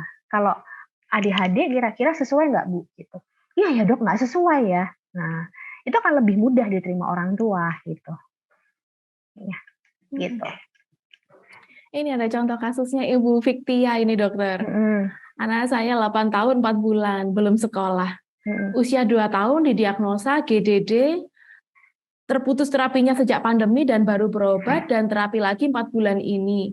Di dokter tumbuh kembang yang baru, diagnosanya juga GDD setelah CT scan otak. Lalu saya konsultasi dan asesmen di psikolog, hasil asesmennya anak saya disabilitas intelektual ringan dan autis ringan. Saya sampaikan hasilnya ke dokter tumbuh kembangnya, diagnosanya berubah jadi RM, retardasi mental ringan. Lalu kemarin terapi dan terapisnya bilang kalau ini bukan RM tapi ada masalah di sensori integrasinya. Yang membuat saya bingung, diagnosanya yang benar jadi yang mana ya dokter? Karena jujur saya sebagai orang tua jadi bingung karena diagnosanya berubah-ubah. Iya, karena kalau untuk diagnosis autisme itu kan spesifik memang ranah kompetensi psikiater anak ya. Jadi misalkan datang ke psikolog gitu, psikolog akan ngetes IQ-nya. Anak dengan autisme itu memang ada kecenderungan tes hasil IQ-nya itu akan turun, maksudnya kurang gitu. Apalagi kalau yang autisme yang berat gitu ya. Tapi bukan berarti anak autisme nggak ada yang pintar gitu. Nah dari teman-teman psikolog itu memang kalau misalkan memang tes IQ ya dia sesuai memang disabilitas intelektual, dan disabilitas intelektual atau RM itu biasanya juga akan berkomorbid dengan autisme gitu. Nah, ketika autisme ini, nah tadi kan kalau kayak gitu kan ceplokan-ceplokan ya, datang ke dokter anak ya, dokter anaknya akan melihat tumbuh kembang. Karena itu bukan ekspertisinya, maka dia akan melihat itu sebuah autisme gitu. Nah, ketika itu yang saya bilang tadi, datanglah ke expert gitu, ke expert yang memang itu bidang kompetensi subspesialistik gitu. Nah, nanti apakah salah dokter psikolognya salah diagnosis, dokter anaknya salah diagnosis? Nggak juga gitu. Karena tadi itu isu-isu yang memang itu spesialistik isunya, sehingga tidak tertangkap oleh teman-teman dari psikolog ataupun dokter anaknya. Ataupun rehabnya akan ngomong ini masalah sensorik. Nah, kita mesti hati-hati. Ada sensorik, ada berbahasanya nggak berkembang, IQ-nya kurang, terus kita lihat lagi interaksi dapat nggak, kontak matanya dapat nggak, minat reseptif batasnya dapat nggak, bisa pointing nggak anaknya, bisa memahami instruksi nggak. Kalau itu menjadi satu paket, nah itu sebuah spektrum autisme gitu. Yang tadi itu kan dilihat sepotong-sepotong aja, psikolognya itu melihat dari kecerdasannya saja, ya kalau kita lihat dari kecerdasan saja nggak salah, psikolognya itu memang sebuah disabilitas intelektual, tapi disabilitas intelektual ini adalah bagian dari autismenya. Terus dokter anaknya melihat dari tumbuh kembangnya, ya akan melihat dari tumbuh kembangnya aja, gitu. Kira-kira dapat gambaran ya. Nah untuk rehab juga akan melihat dari sisi rehab medisnya, kemampuan sensori integrasi dan sebagainya, gitu. Oke. Nah, ini berikutnya Dokter Kinanti, dokter. Selamat pagi, dokter. Terima kasih atas kesempatannya. Senang sekali bisa mengikuti webinar dosen psikiatri favorit saya di Unibraw. Mohon pencerahannya, dokter. Berarti murid saya nih dulu. Iya. Ya, gimana? Banyak orang tua yang tidak terima dengan diagnosa ASD, kemudian menyalahkan banyak pihak. Sebenarnya secara studi, penyebab ASD sendiri ini kebanyakan lebih ke genetik atau environmental, dokter. Bagaimana faktor risiko yang sering kali menjadi penyebabnya? Terima kasih, dokter. Semoga sehat dan sukses selalu. Biasanya orang tua akan datang tuh kayak gini, anak ini ngomongnya nggak lancar, dok, nggak berinteraksi. Maklum, dok, anak pandemi. Nah, pertanyaannya, banyak anak lain di luar sana yang juga lahir di masa pandemi tapi nggak punya masalah yang dimiliki anak autisme, gitu kan. Jadi kita mesti benahin tuh perspektif orang tua. Jadi karena ini diasuh oleh neninya ini nggak ngajak ngomong, tapi bukan berarti si anak nggak dengar suara kan. Main sesuatu ada suara, artinya nih anak kan tetap ada stimulasi gitu, ya kan? Nah, tinggal bagaimana simulasinya dioptimalkan. Jadi faktor genetik itu menjadi salah satu faktor yang berkontribusi kuat gitu. Apalagi kalau dalam keluarga itu ada yang mengalami, maka risikonya juga akan lebih besar gitu. Oke, baik. Nah, berikutnya Ibu Louis. Panjang ini, dok. Anak saya usia 4,5 tahun, sangat aktif, belum bisa berbicara lancar. Saya merasa aneh saat dia berusia 15 bulan. Kemudian saya coba konsultasikan ke dokter tumbuh kembang di usia 1,5 tahun, 2 tahun, dan 3 tahun. Dan pada sesi konsultasi hasil diagnosanya hanya speech delay, sehingga saya tidak melakukan OT dan hanya EBA dan stimulasi berbicara di rumah. Namun menurut saya kondisi anak saya masih oke karena sangat aktif. Nah, saya cukup kaget saat usia 3,5 tahun, ternyata diagnosanya sensory processing disorder dan seharusnya diberikan OT sejak dini. Nah, kemudian saat asesmen dengan psikolog, kondisi anak saya ditambah dengan kecenderungan ADHD, namun tidak ada kondisi ASD. Yang ingin saya tanyakan, apakah mungkin ke depannya hasil diagnosa anak saya menjadi ASD dan bukan ADHD? Sebenarnya sebenarnya kalau dari awal datang ke psikiater anak itu sebenarnya sudah ada diagnosis yang dari awal. Jadi bukan berubah loh ya, bukan berubah. Ini yang mesti kita highlight, itu kok jadi berubah?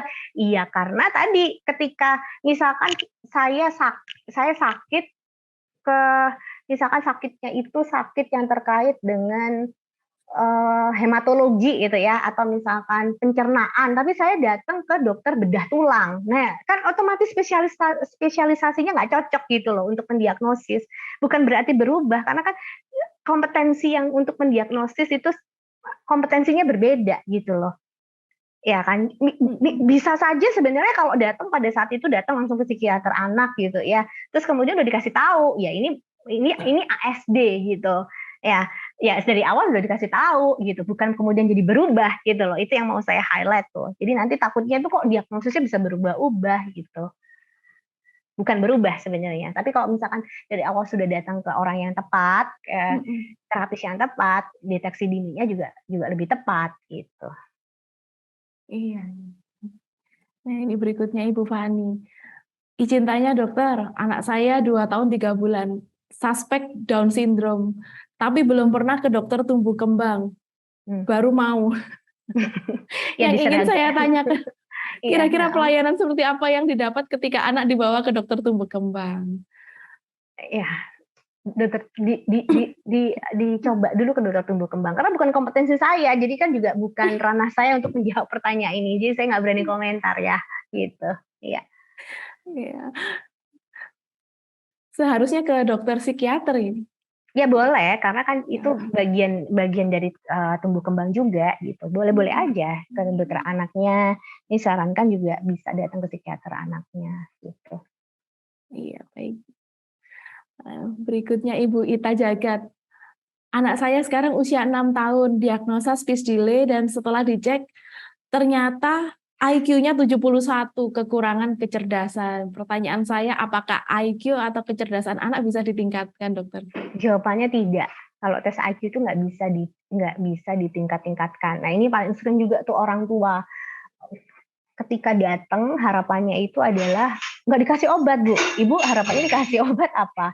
Ya supaya IQ-nya bagus gitu. Ya nggak bisa gitu. Jadi kecerdasan itu nggak bisa diimprove gitu. Ya, tapi digunakan metode-metode pembelajaran yang sesuai. Biasanya kita pakai namanya itu terapi remedial. Jadi gimana sih terapi remedial itu ya diulang. Mungkin kalau misalkan jelasin anak yang IQ-nya normal gitu ya, dikasih tahu penjelasan dia langsung ngerti, tapi ini harus berkali-kali gitu misalkan. Di mana tes IQ? Untuk tes IQ bisa datang ke psikolog terdekat untuk dilakukan tes IQ. Ya, mungkin IQ-nya bukan ditambah, tapi dioptimalkan mungkin ya, dokter ya. Bahasanya memang lebih Diasah. tepatnya dioptimalkan gitu. Iya. Nah, berikutnya ini Ibu Tika di Kendari. Izin bertanya dong, nih. Ini bukan anak ini dokter, tapi suami. Suami saya menderita skizofrenia sudah 7 tahun. Hingga saat ini masih menjalani suntik setiap bulan. Apa ada tips agar mengurangi gejala atau dapat menghentikan suntik bulanannya, dokter? Ya, tergantung pada kondisi skizofrenianya. Kalau skizofrenianya itu kronis, berat, dan sudah relapse berulang gitu ya, lebih dari 1 kali, ya memang kita nggak punya pilihan. Memang harus diterapi sampai seterusnya gitu ya. Kalau misalkan pun mau dicoba untuk dihentikan, dikurangi perlahan, kemudian di stop. Nah, nanti sambil dilihat, sambil diajarkan untuk mendeteksi. Kalau kayak gini nih biasanya mau relapse, nah itu harus dikasih lagi gitu. Gitu ya Ibu Tika. Ini ada yang muncul nih, apakah bisa ke psikiater terus nggak minum obat? Ya bisa-bisa aja, keputusan pada orang tua gitu kan. Jadi apakah datang ke psikiater harus ngasih obat? Ya enggak. Kalau nggak ada indikasi nggak usah minum obat gitu. Kita juga nggak ngasih obat.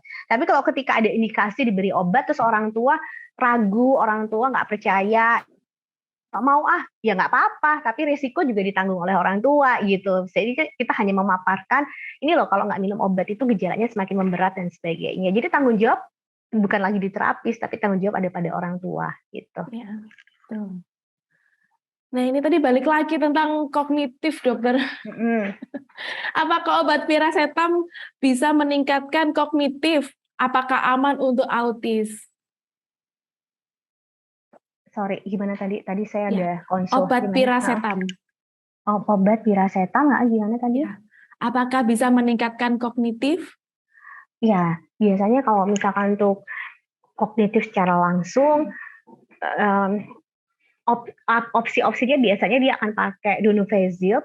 Tapi ini peningkatan kognitif yang seperti apa nih? Gitu. Apakah untuk demensia, untuk perburukan kognitif? Nah, ini lebih jelas. Jadi kalau mau menjawab apakah bisa, nah tergantung dalam kasus apa dulu gitu. Dan untuk indikasinya untuk keperluan apa gitu. Baik. Nah, berikutnya Ibu Vera. Apa benar anak ASD tidak mengenal konsep kenyang tapi jadwal makan? Anak saya bisa makan 5-6 kali dalam sehari.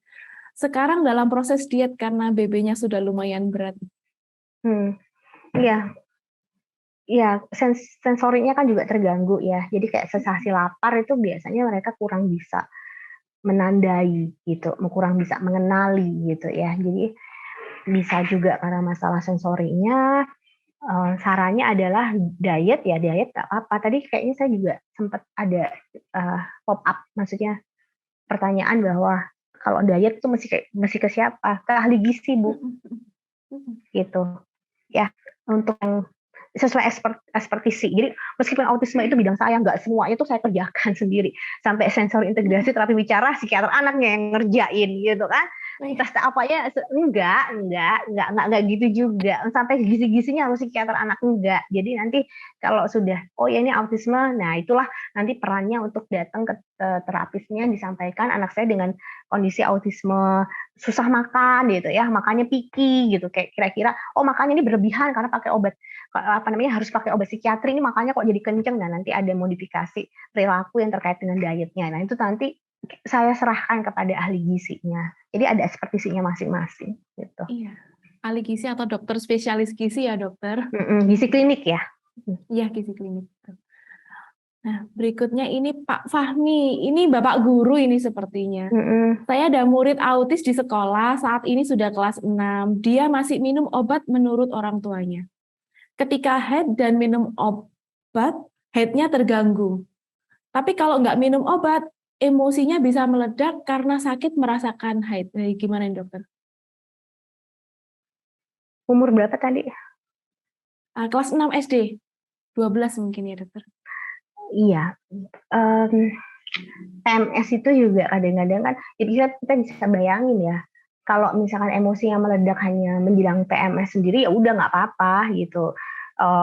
Kalau pas lagi mens itu kan emang perasaannya campur aduk, nggak enak, kesel, sakit semua gitu kan, jadi lebih sensitif gitu. Tapi kalau udah lewat dari periode mens kan, udah nggak apa-apa gitu. Sehingga ada pendekatan-pendekatan yang kita mesti ngerti dulu gitu ya.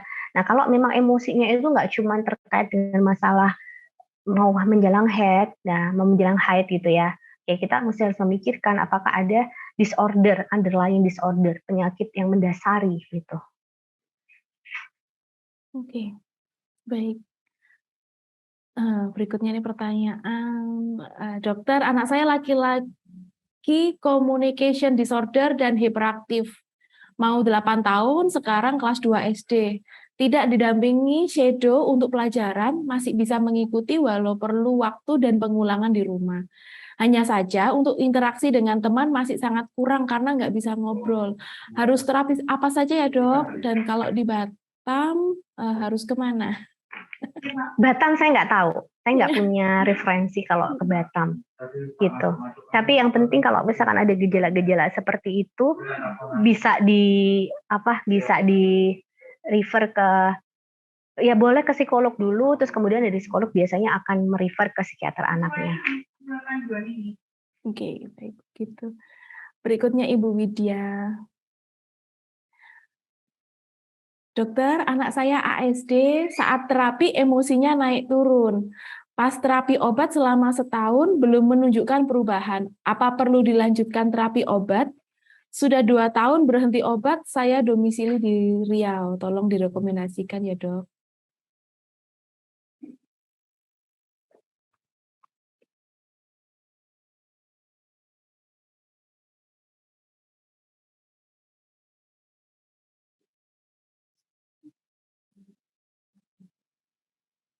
Ya, akhirnya. Ya. Saya ke mute gitu, jadi saya nggak bisa. Iya. Riau, saya lupa ya. Lampung, kalau nggak Bandar Lampung itu ada Dokter Tenri. Kalau Riau setahu saya belum ada gitu.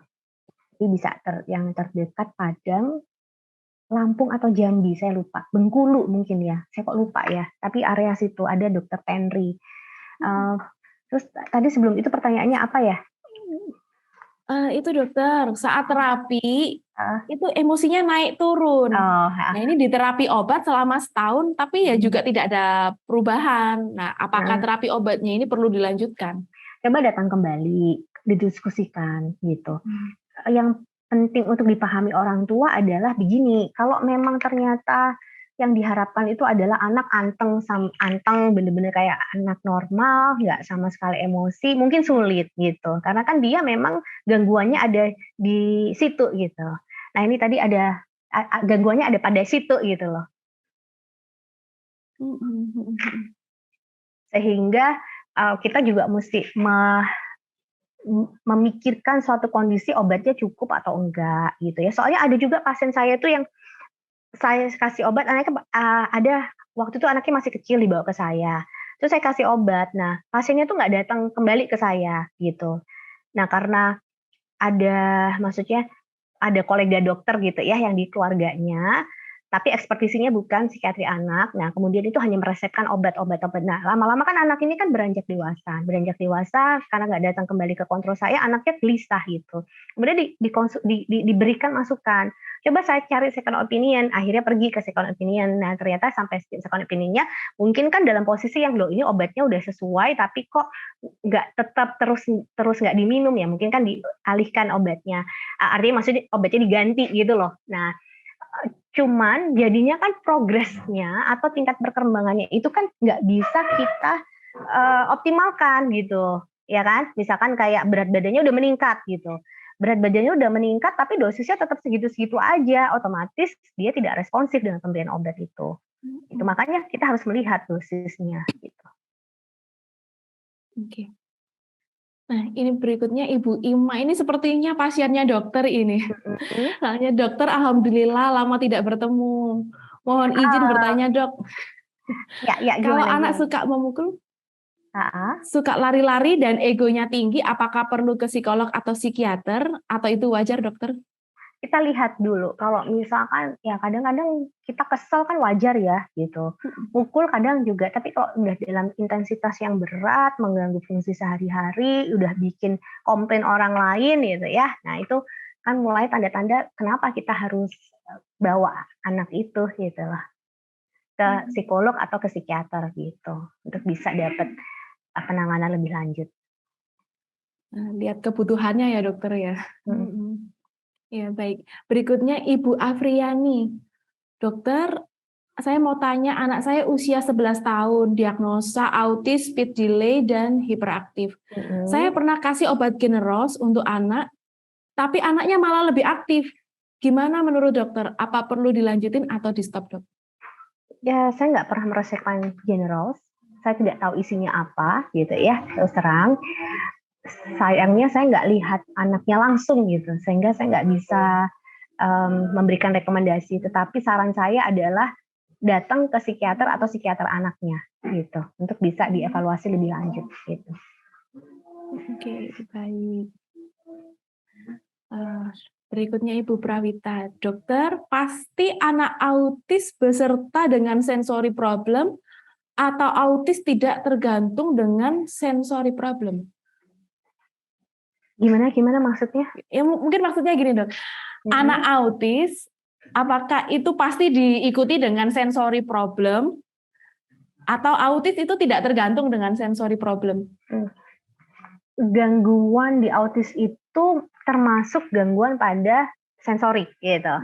Sehingga biasanya itu bagian dari autisme. Tapi apakah harus selalu ada? Bisa saja. Saya juga punya banyak pasien bahwa mereka nggak punya masalah pada gangguan sensori. Jadi ya biasa-biasa aja. Artinya maksudnya nggak ada masalah gitu dengan itu gitu loh.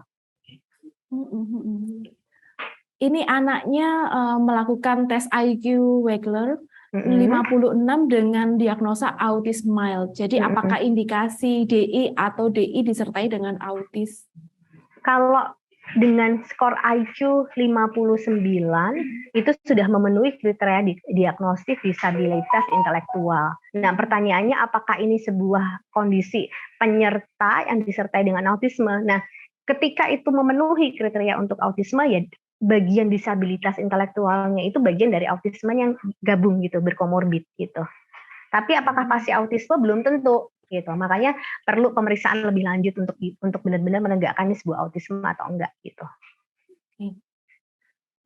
Dokter, apa bisa konsultasi online ini, dokter? Konsultasi online itu bisa gitu ya. Artinya kalau di saya itu ada layanan konsultasi online itu, tapi tidak secara pribadi. Dia harus berbasis pada rumah sakit, harus tercantum di rekam medis dan peresepannya dikeluarkan oleh rumah sakit gitu. Gitu. Oke, baik dokter. Nah, berikutnya Ibu Isti. Jadi penegakan diagnosa anak berkebutuhan khusus ini yang benar kemana, Dok? Anak berkebutuhan khusus. Kalau ranahnya itu mengganggu emosi dan perilaku, ke psikiater anak. Tapi kalau murni kasus tumbuh kembang, nah tumbuh kembang ini bisa juga pengaruh dengan emosi dan perilaku gitu. Biasanya teman sejawat dari dokter anak tumbuh kembang akan merujuk ke psikiaternya gitu. Baik. Nah, ini tadi lanjutan dari Ibu Fiktia. Dokter, maaf melanjutkan yang tadi. Berarti apa anak saya harus dibawa ke psikiater anak supaya lebih tepat lagi diagnosanya? Ini yang mana? Yang Iya. kasusnya yang mana ya, Bu? Aku salah. Sebentar saya cari lagi di atas. Kontak matanya, kalau misalkan masalah kontak matanya kurang, nggak adekuatnya. Biasanya ini tendensi kita mesti berpikir ke arah autisme, spektrum autisme. Bisa mengunjungi psikiater anak terdekat.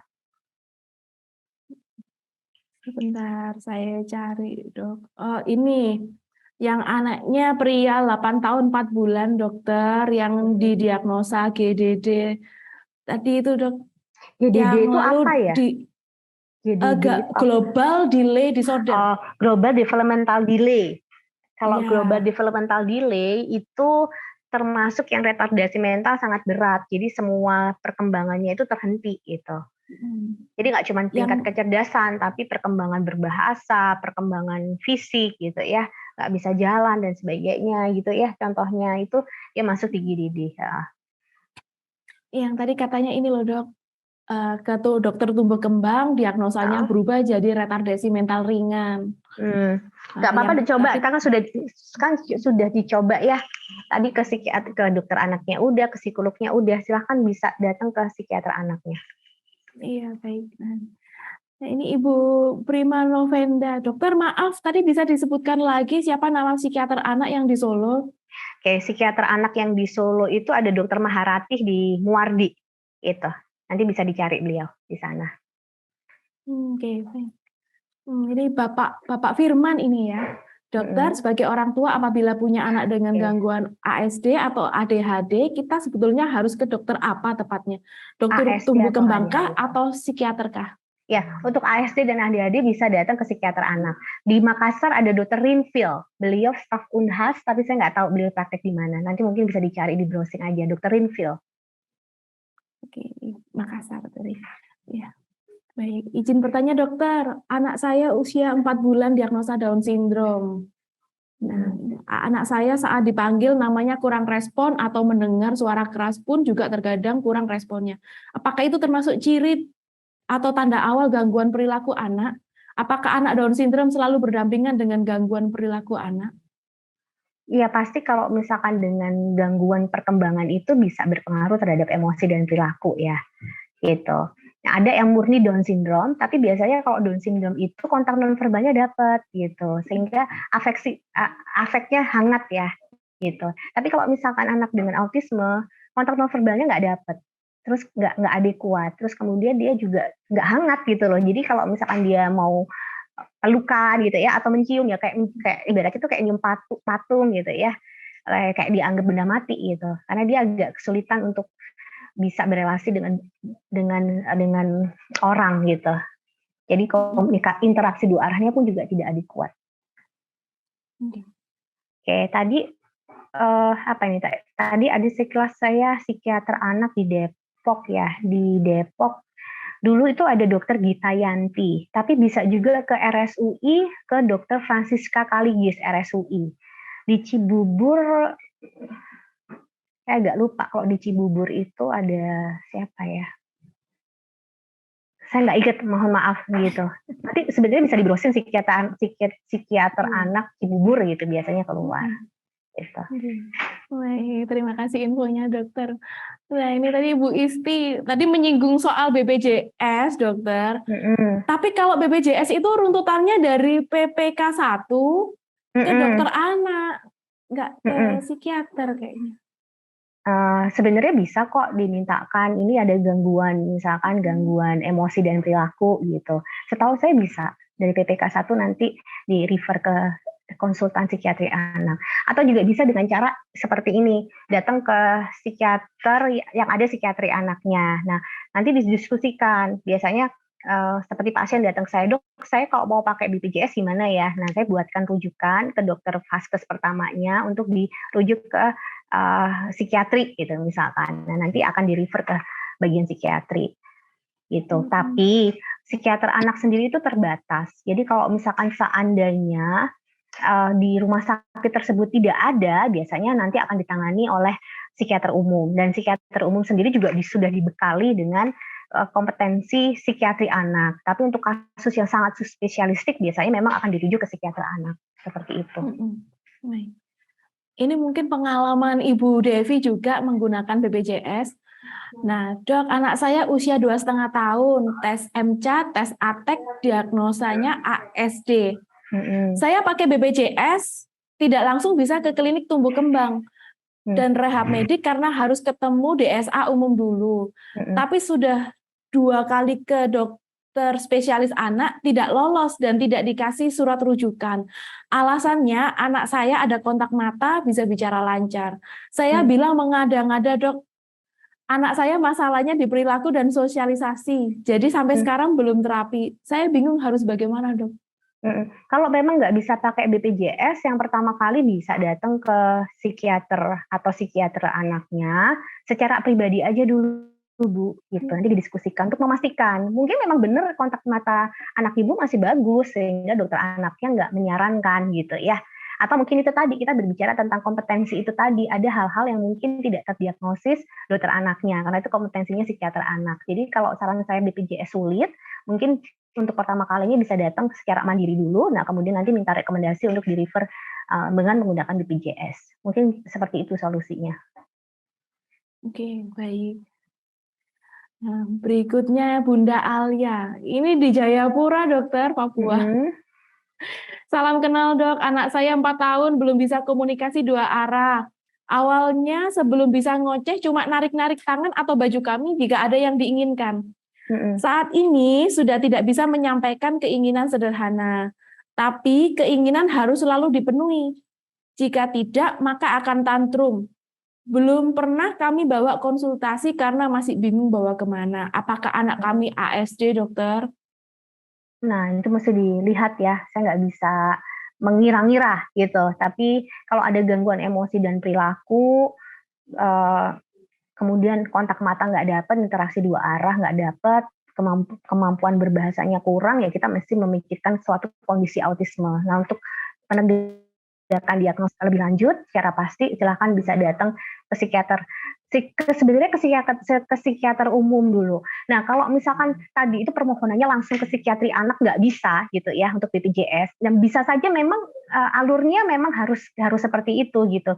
Nah, cuman psikiater anak itu kan terbatas. Nggak semua rumah sakit itu ada psikiater anaknya. Jadi sistem rujukannya itu bisa langsung ke polipsikiatriknya sebenarnya. Baru nanti dari polipsikiatri misalkan kayak tipe B, tipe C yang nggak ada psikiater anaknya, dia akan di-refer ke tipe A gitu. Jadi tergantung rumah sakitnya tipe apa dulu gitu. Jadi pengalamannya mungkin nggak sama kayak tadi, harus ke dokter anak dulu ya, karena memang pada saat itu rujukannya pada saat itu memang kalau misalkan masalahnya adalah masalah di anaknya, biasanya ke dokter anak gitu. Tapi banyak juga yang bisa langsung kok, yang langsung ke psikiater gitu. Baik, dok. Nah, berikutnya ini, dok. Anak saya ASD hiperaktif. Sejak 3 tahun diberikan risperidon. Dosis terakhir 0,5 mg. Namun umur 4 tahun saya hentikan secara bertahap karena sudah teratasi. Apakah ada efek samping, dok? Ya, jadi disarankan sekali Bapak dan Ibu sekalian gitu ya, untuk bisa sebelum memutuskan untuk berhenti, meskipun Bapak dan Ibu sendiri melihat bahwa, oh kayaknya anaknya udah bagusan deh, nggak perlu minum obat gitu, tetap konsultasikan dahulu. Karena dosis yang bekerja di otak itu kan nggak bisa kita langsung cut seketika gitu. Kalau sekarang nggak ada masalah ya syukur alhamdulillah. Tapi kita tuh juga memprevensi suatu kondisi yang sifatnya abrupt ya. Ya ketika obat itu digunakan lama kemudian diputus secara tiba-tiba. Karena ada kondisi putus obat itu sangat memungkinkan sekali gitu pada kasus-kasus di psikiatri. Sehingga tetap disarankan untuk tetap berkunjung ke expert. Nah, paling sering itu adalah keengganan orang tua gitu. Ya memang ini kita tidak memukul rata ya, tapi maksudnya kalau memang itu masalahnya adalah kendala biaya, gunakan tetap BPJS-nya untuk bisa mendapatkan ditangani oleh expert gitu, ya. Gitu. Berikutnya Ibu Mary, ini dari Medan, dokter. Anak saya usia 3 tahun, diagnosa ASD. Sekarang sudah terapi 1 tahun lebih. Yang mau ditanyakan, kenapa masih tidak nyaman kadang-kadang saat dengar suara mesin blender? Kalau suara hair dryer yang biasa dia dengar di rumah, dia biasa aja. Sekarang kadang-kadang bisa sensitif nutup telinga seperti takut pada suasana kamar hening hanya ada suara AC. Ya, yang mesti harus dipahami adalah ekspektasi orang tua dulu. Ketika sudah umur sekian, apakah ada harapan bahwa kalau anaknya semakin besar, biasanya pertanyaan orang tua gini, nanti kan semakin tambah umur kan semakin membaik ya dok, gitu. Jadi itu harapan-harapan yang seperti itu, gitu. Yang paling sering mendasari, akhirnya timbul pertanyaan, kok kenapa ya masih kayak gitu? Nah padahal kalau kita memahaminya, ya itu adalah bagian dari autismenya sendiri, dan autisme itu kan nggak bisa disembuhkan. Jadi secara otomatis dalam waktu-waktu tertentu, mungkin yang sifatnya itu raw gitu ya, raw artinya dari arti kata bagian dari kondisi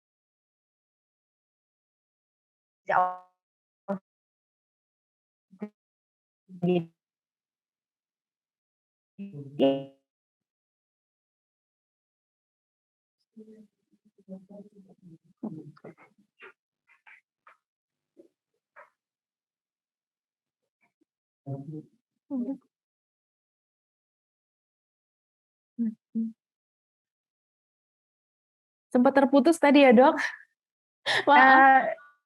Oh ya.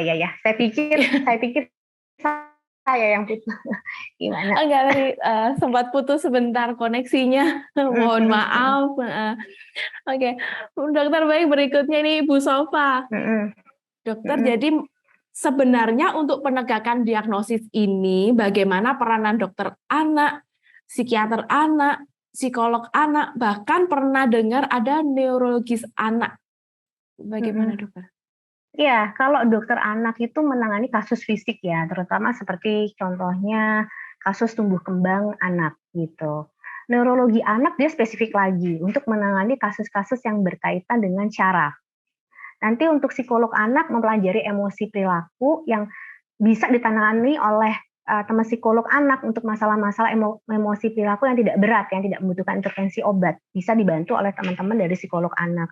Nah, sedangkan psikiater anaknya ini ya memang lebih spesialistik ya, yang artinya juga tata laksana yang membutuhkan obat terkait dengan kasus-kasus yang berkaitan dengan neurodevelopmental gitu, sehingga ada porsi-porsi yang mempengaruhi ekspertisi dan juga kompetensi masing-masing profesi itu sendiri gitu. Oke, baik. Berikutnya. Tambah banyak pertanyaannya dokter, waktunya kurang 10 menit. Oke, Ibu atau Bapak Agnan ini, dokter, anak saya sekarang 3 tahun 2 bulan terdiagnosa mikrosefil dan perkembangan tumbuh kembangnya terganggu. Namun berangsur membaik karena didukung terapi motorik halus, kasar, dan oral motor juga. Saat ini anak saya struggling dengan drooling. Apakah perlu didukung dengan obat atau cukup dengan terapi saja? Bisa diupayakan dua-duanya, tapi drooling itu memang agak sulit ya untuk diberikan dengan pengobatan itu, tapi bisa mengurangi tetapi nggak sama sekali meniadakan gitu. Oke. Berikutnya Ibu Mimi. Anak saya sekarang 5 tahun, laki-laki. Awal dibawa ke dokter spesialis anak dibilang autis. Sekarang sudah berubah jadi SPD. Saya bingung harus gimana, Dok? SPD itu apa ya? Sensory Processing Disorder. Iya, tadi makanya tadi saya jelaskan, sebenarnya diagnosisnya itu bukan berubah gitu. Tergantung bagaimana ketika saat itu datang pada expertnya gitu. Jadi kalau misalkan misalkan expertnya itu bukan expert yang memang menangani di bidang itu, tentu tidak bisa mendiagnosis secara spesifik gitu. Jadi pesan saya tetap datang ke expert gitu. Bukan berubah gitu. Mungkin kalau di awalnya udah datang ke psikiater anaknya dulu sudah terdiagnosis dari awal. Ya kan ini berubah itu kan karena memang nggak datang pada tidak berkonsultasi pada yang expert yang memang sesuai dengan bidangnya gitu kan, sehingga kemungkinan yang dilihat dari parameter ataupun pemeriksaan itu berdasarkan expert yang didatengin ya berdasarkan dari kompetensi expert itu tadi gitu. Ya coba datang ke psikiater anaknya dulu untuk dilihat seperti apa gitu. Mungkin ini juga bisa menjawab pertanyaan dari Ibu atau Bapak Musa ya. Apakah pernah terjadi kasus di mana diagnosa anak berubah dari hanya gangguan komunikasi ekspresi menjadi ADHD atau mungkin autism? Sama ya dokter jawabannya? Sama, menjawab pertanyaan. Sebenarnya diagnosa itu tidak berubah gitu sebenarnya. Yang penting harus ke expertnya. Iya. Izin bertanya dokter, apakah semua anak autisme mengalami hearing hypersensitivity dan bagaimana cara membantu anak mengatasinya? Untuk masalah pendengaran, apakah semua mengalami masalah pendengaran? Jawabannya tidak. Ada juga yang pendengarannya intak bagus. Bagaimana cara mengatasi? Biasanya kita dari psikiater anak akan merujuk ke spesialis telinga THT. Jadi telinga, hidung, tenggorokan, kepala leher gitu untuk menangani kasus-kasus yang terkait dengan masalah pendengaran. Jadi nggak semuanya dikerjakan oleh psikiater anaknya gitu. Psikiater anak juga kompetensinya terbatas. Jadi tidak semua dikerjakan oleh psikiater anak gitu. Nah, berikutnya nih. Mungkin terakhir ya dokter ini. Berarti kalau anak belum bisa berkomunikasi sama sekali, minim kontak mata, flapping hand, serta terobsesi dengan benda bulat dan berputar, itu bisa dipastikan autisme ya dokter? Ya, itu merupakan ciri-ciri atau ciri-ciri yang memenuhi kriteria diagnostik gangguan spektrum autisme. Tetapi untuk memastikan apakah ini benar suatu kondisi spektrum autisme, karena banyak juga orang tua yang, dok anak saya ini autisme, tapi ketika saya lihat, oh bukan kok, ini bukan autisme. Gitu. Sehingga kalau dulu itu ada yang namanya PDD-NOS ya, gangguan perkembangan pervasif yang tidak spesifik gitu. Orang tua tuh seneng banget kalau misalkan, oh ini bukan autisme. Jadi kalau dibilang autisme nggak autisme, dibilang autisme iya. Nah kalau sekarang itu ada yang namanya gangguan spektrum autisme. Jadi semua yang mencurigakan, semua yang suspek, semua yang area abu-abu itu masuk di gangguan spektrum autisme gitu. Jadi apakah maksudnya kayak tadi pertanyaan apakah anak saya autisme? Kalau lihat tanda-tandanya memang memenuhi kriteria diagnosis spektrum autisme gitu. Tetapi kan saya tidak melihat langsung, tidak melakukan pemeriksaan. Jadi jangan sampai nanti Bapak Ibu, oh waktu saya lagi konsultasi sama dokter Lia di dokter Frilia tuh di webinar saya dibilang anak saya autisme gitu. Ya. Jadi silahkan tetap datang ke expert untuk mendapatkan diagnosis secara tepat gitu. Nah, untuk bisa mendapatkan diagnosa yang tepat, ini pertanyaannya dokter prakteknya di mana saja, hari apa, dan bagaimana membuat janji temunya. Nah, tadi sudah ditulis ya dengan admin Sabiru. Ya. Cuman janji waktu temunya ini bagaimana ini? Nanti bisa menghubungi tempat praktek saya gitu ya. Jadi nanti diaturkan jadwalnya. Gitu karena memang tidak bisa datang tiba-tiba langsung gitu karena sudah ada sudah ada jadwal yang melalui penjadwalan terlebih dahulu gitu. Iya, baik. Ini gimana pertanyaannya ada lagi dokter? Apa kita jawab terakhir ya Ibu Umu Abdillah. Oke. Ya. Halo dokter, apakah orang dewasa bergejala autis atau sindrom Asperger yang tidak terdiagnosa karena terlanjur dewasa dan karena keterbatasan ilmu dari keluarga di daerahnya dapat mempengaruhi pola perilakunya dengan meniru pola pikir atau perilaku orang yang dikenal tanpa berpikir baik atau buruknya? Sehingga dapat memberikan kesan sebagai seorang yang buruk perilakunya karena perjalanannya sampai dewasa meniru perilaku orang terdekatnya saja. Mungkin dia tidak tahu perilaku yang menunjukkan karakter kesombongan karena banyaknya prestasi yang sudah diraih orang dewasa yang memiliki sindrom Asperger ini. Dan sebelumnya saya sudah berkonsultasi online, diketahui perilakunya memang masuk sekali dengan sindrom Asperger.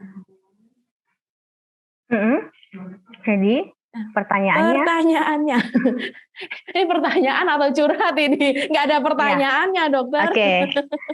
Meniru itu ya anak itu akan melakukan imitasi terhadap orang tua gitu ya. Tapi mesti dibedakan. Bukan berarti gini, oh anak ini jadi autisme karena niru orang tuanya nggak pernah ngomong terus anaknya jadi autisme. Enggak gitu. Jadi faktor lingkungan berkontribusi, faktor genetik berkontribusi, itu sifatnya multifaktorial.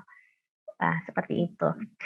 Kalau memang itu Asperger tuh sebenarnya IQ nggak ada masalah ya, bagus. Jadi kalau sekarang itu udah nggak ada yang namanya Asperger, tapi namanya itu gangguan spektrum autisme level 1 gitu, level yang ringan. Jadi nggak ada masalah dalam bicaranya, tapi yang bermasalah adalah masalah interaksi dua arahnya yang terganggu. Seperti itu. Oke, baik. Ini Ibu Eni belum dibacakan. Pertanyaannya diprotes ini dokter. Ibu Eni pertanyaannya apa? Oke, terakhir Bu Eni boleh dicat.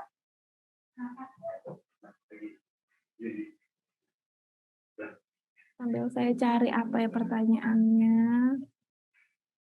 Mohon maaf kalau ada yang terlewat ya pertanyaannya dan beberapa pertanyaan yang tidak berhubungan dengan tema hari ini memang sengaja saya skip. Oke, ini Bu Eni, anak saya mau 7 tahun, terlambat tumbuh kembang. Apa ini? Belum bisa bicara tapi sudah bisa jalan. Tapi yang paling sulit anaknya daya konsennya hanya 10 detik. Bagaimana cara mengatasinya dan langkah apa selanjutnya? Ya, memang mesti dieksplorasi lagi apakah ada kondisi-kondisi ADHD atau ada kondisi spektrum autisme. Nah, ini mesti dipastikan lagi gitu. Jadi sebenarnya tadi kalau saya sekilas saya membaca itu kan saya dipaparkan ada gambaran klinis gitu. Tapi sekali lagi Bapak dan Ibu, saya hanya bisa memberikan gambaran besar, tapi saya tidak bisa mendiagnosis secara pasti karena saya bertanggung jawab juga untuk melakukan pemeriksaan. Jadi jangan sampai nih Bapak dan Ibu, mohon maaf, maksudnya mohon dengan sangat ya. Jadi nanti, oh saya tadi kemarin di webinar udah konsul sama Dr. Frilia terus dianggap seperti ini. Tidak, ini tidak bisa dijadikan dasar untuk menetapkan diagnosis gitu. Tapi ini hanya sebagai sebuah screening Bapak dan Ibu. Jadi saya sarankan tetap datang berkunjung ke psikiater terdekat atau kalau misalkan ada psikiater anaknya bisa berkunjung ke psikiater anaknya. Seperti itu ya. Oke, ini 1 menit terakhir saya berikan ke Ibu Angelia. Ini dokter, saya mau tanya fungsi dan side effect dari resep obat anak saya konsumsi berikut ini. Gimana dokter? Obatnya ini Persidal, vitamin B6, asam folat, vitamin B12. Apa ini? Ya, obat seperti risperidon atau risperdal itu isinya risperidon digunakan untuk mengatasi agresivitas dan impulsivitas ya, gitu. Nah, side effect-nya apa ini dokter? Ya side effect-nya kalau digunakan dalam dosis yang besar gitu ya, kita nggak bicara side effect dulu Ibu ya. Kalau side effect-nya itu selama sekarang nggak ada side effect, ya nggak ada masalah sebenarnya gitu ya. Jadi kalau dia dosisnya besar sekali, pasti nanti dari psikiaternya sudah mempertimbangkan sesuai dengan dosis yang sudah disiapkan gitu, sesuai dengan berat badan ya. Kurang lebih seperti itu. Berarti ini untuk gejalanya anak suka gigit-gigit ini nggak ada pengaruhnya, dokter? Iya, itu salah satunya untuk diberikan resep pemberian risperidon. Ya. Gitu. Okay. Ya. Baik, mungkin cukup jelas ya Ibu Angel ya. Waktu sudah menunjukkan jam 11 ini lebih 1 menit. Ya, baik. Harus kami akhiri. Nah, sebelum kita akhiri, kita foto bersama boleh ya, dokter? Boleh, silahkan. Kenang-kenangan, iya, buat para peserta webinar, bisa dinyalakan untuk kameranya, kita foto bersama dulu. Oke. Bisa saya mulai? Ya, baik. 1, 2, 3. Sekali lagi? Ya, oke. 1, 2, 3. Oh, masih ada yang nyalain kamera? Kami tunggu. Ya, baik. 1, 2, 3. Oke, sudah cukup. Baik, terima kasih. Terima kasih banyak Dokter Frilia untuk ilmunya hari ini, sangat bermanfaat sekali dan semoga juga bisa memberikan manfaat dan pencerahan bagi para webinar pada pagi hari ini. Iya. Ya. Baik. Ya, saya Ellen mewakili Sabiru Indonesia mengucapkan terima kasih dan juga mohon maaf apabila dalam webinar kali ini ada kekurangan dan kesalahan yang sengaja maupun tidak sengaja kami buat. Akhir kata, terima kasih dan sampai jumpa di webinar minggu depan. Selamat siang. Terima kasih izin live semua Bapak dan Ibu sekalian. Terima kasih Sabiru, terima kasih Bu Ellen. Saya izin live ya. Iya, baik, Dokter. Terima kasih. Hai, aku Sabi. Selamat datang di Sabiru. Sabiru adalah media belajar untuk orang tua hebat dan si kecil yang spesial. Berbagi informasi seputar dunia anak berkebutuhan khusus. Menurut WHO, 7-10% dari total populasi anak di seluruh dunia adalah anak berkebutuhan khusus. Sabiru mengajak seluruh orang tua hebat untuk terus belajar dalam mendampingi si kecil. Lewat Instagram kami @sabiruindonesia dan ikuti hashtag Sabiru Info, Sabiru Talk, Sabiru Event.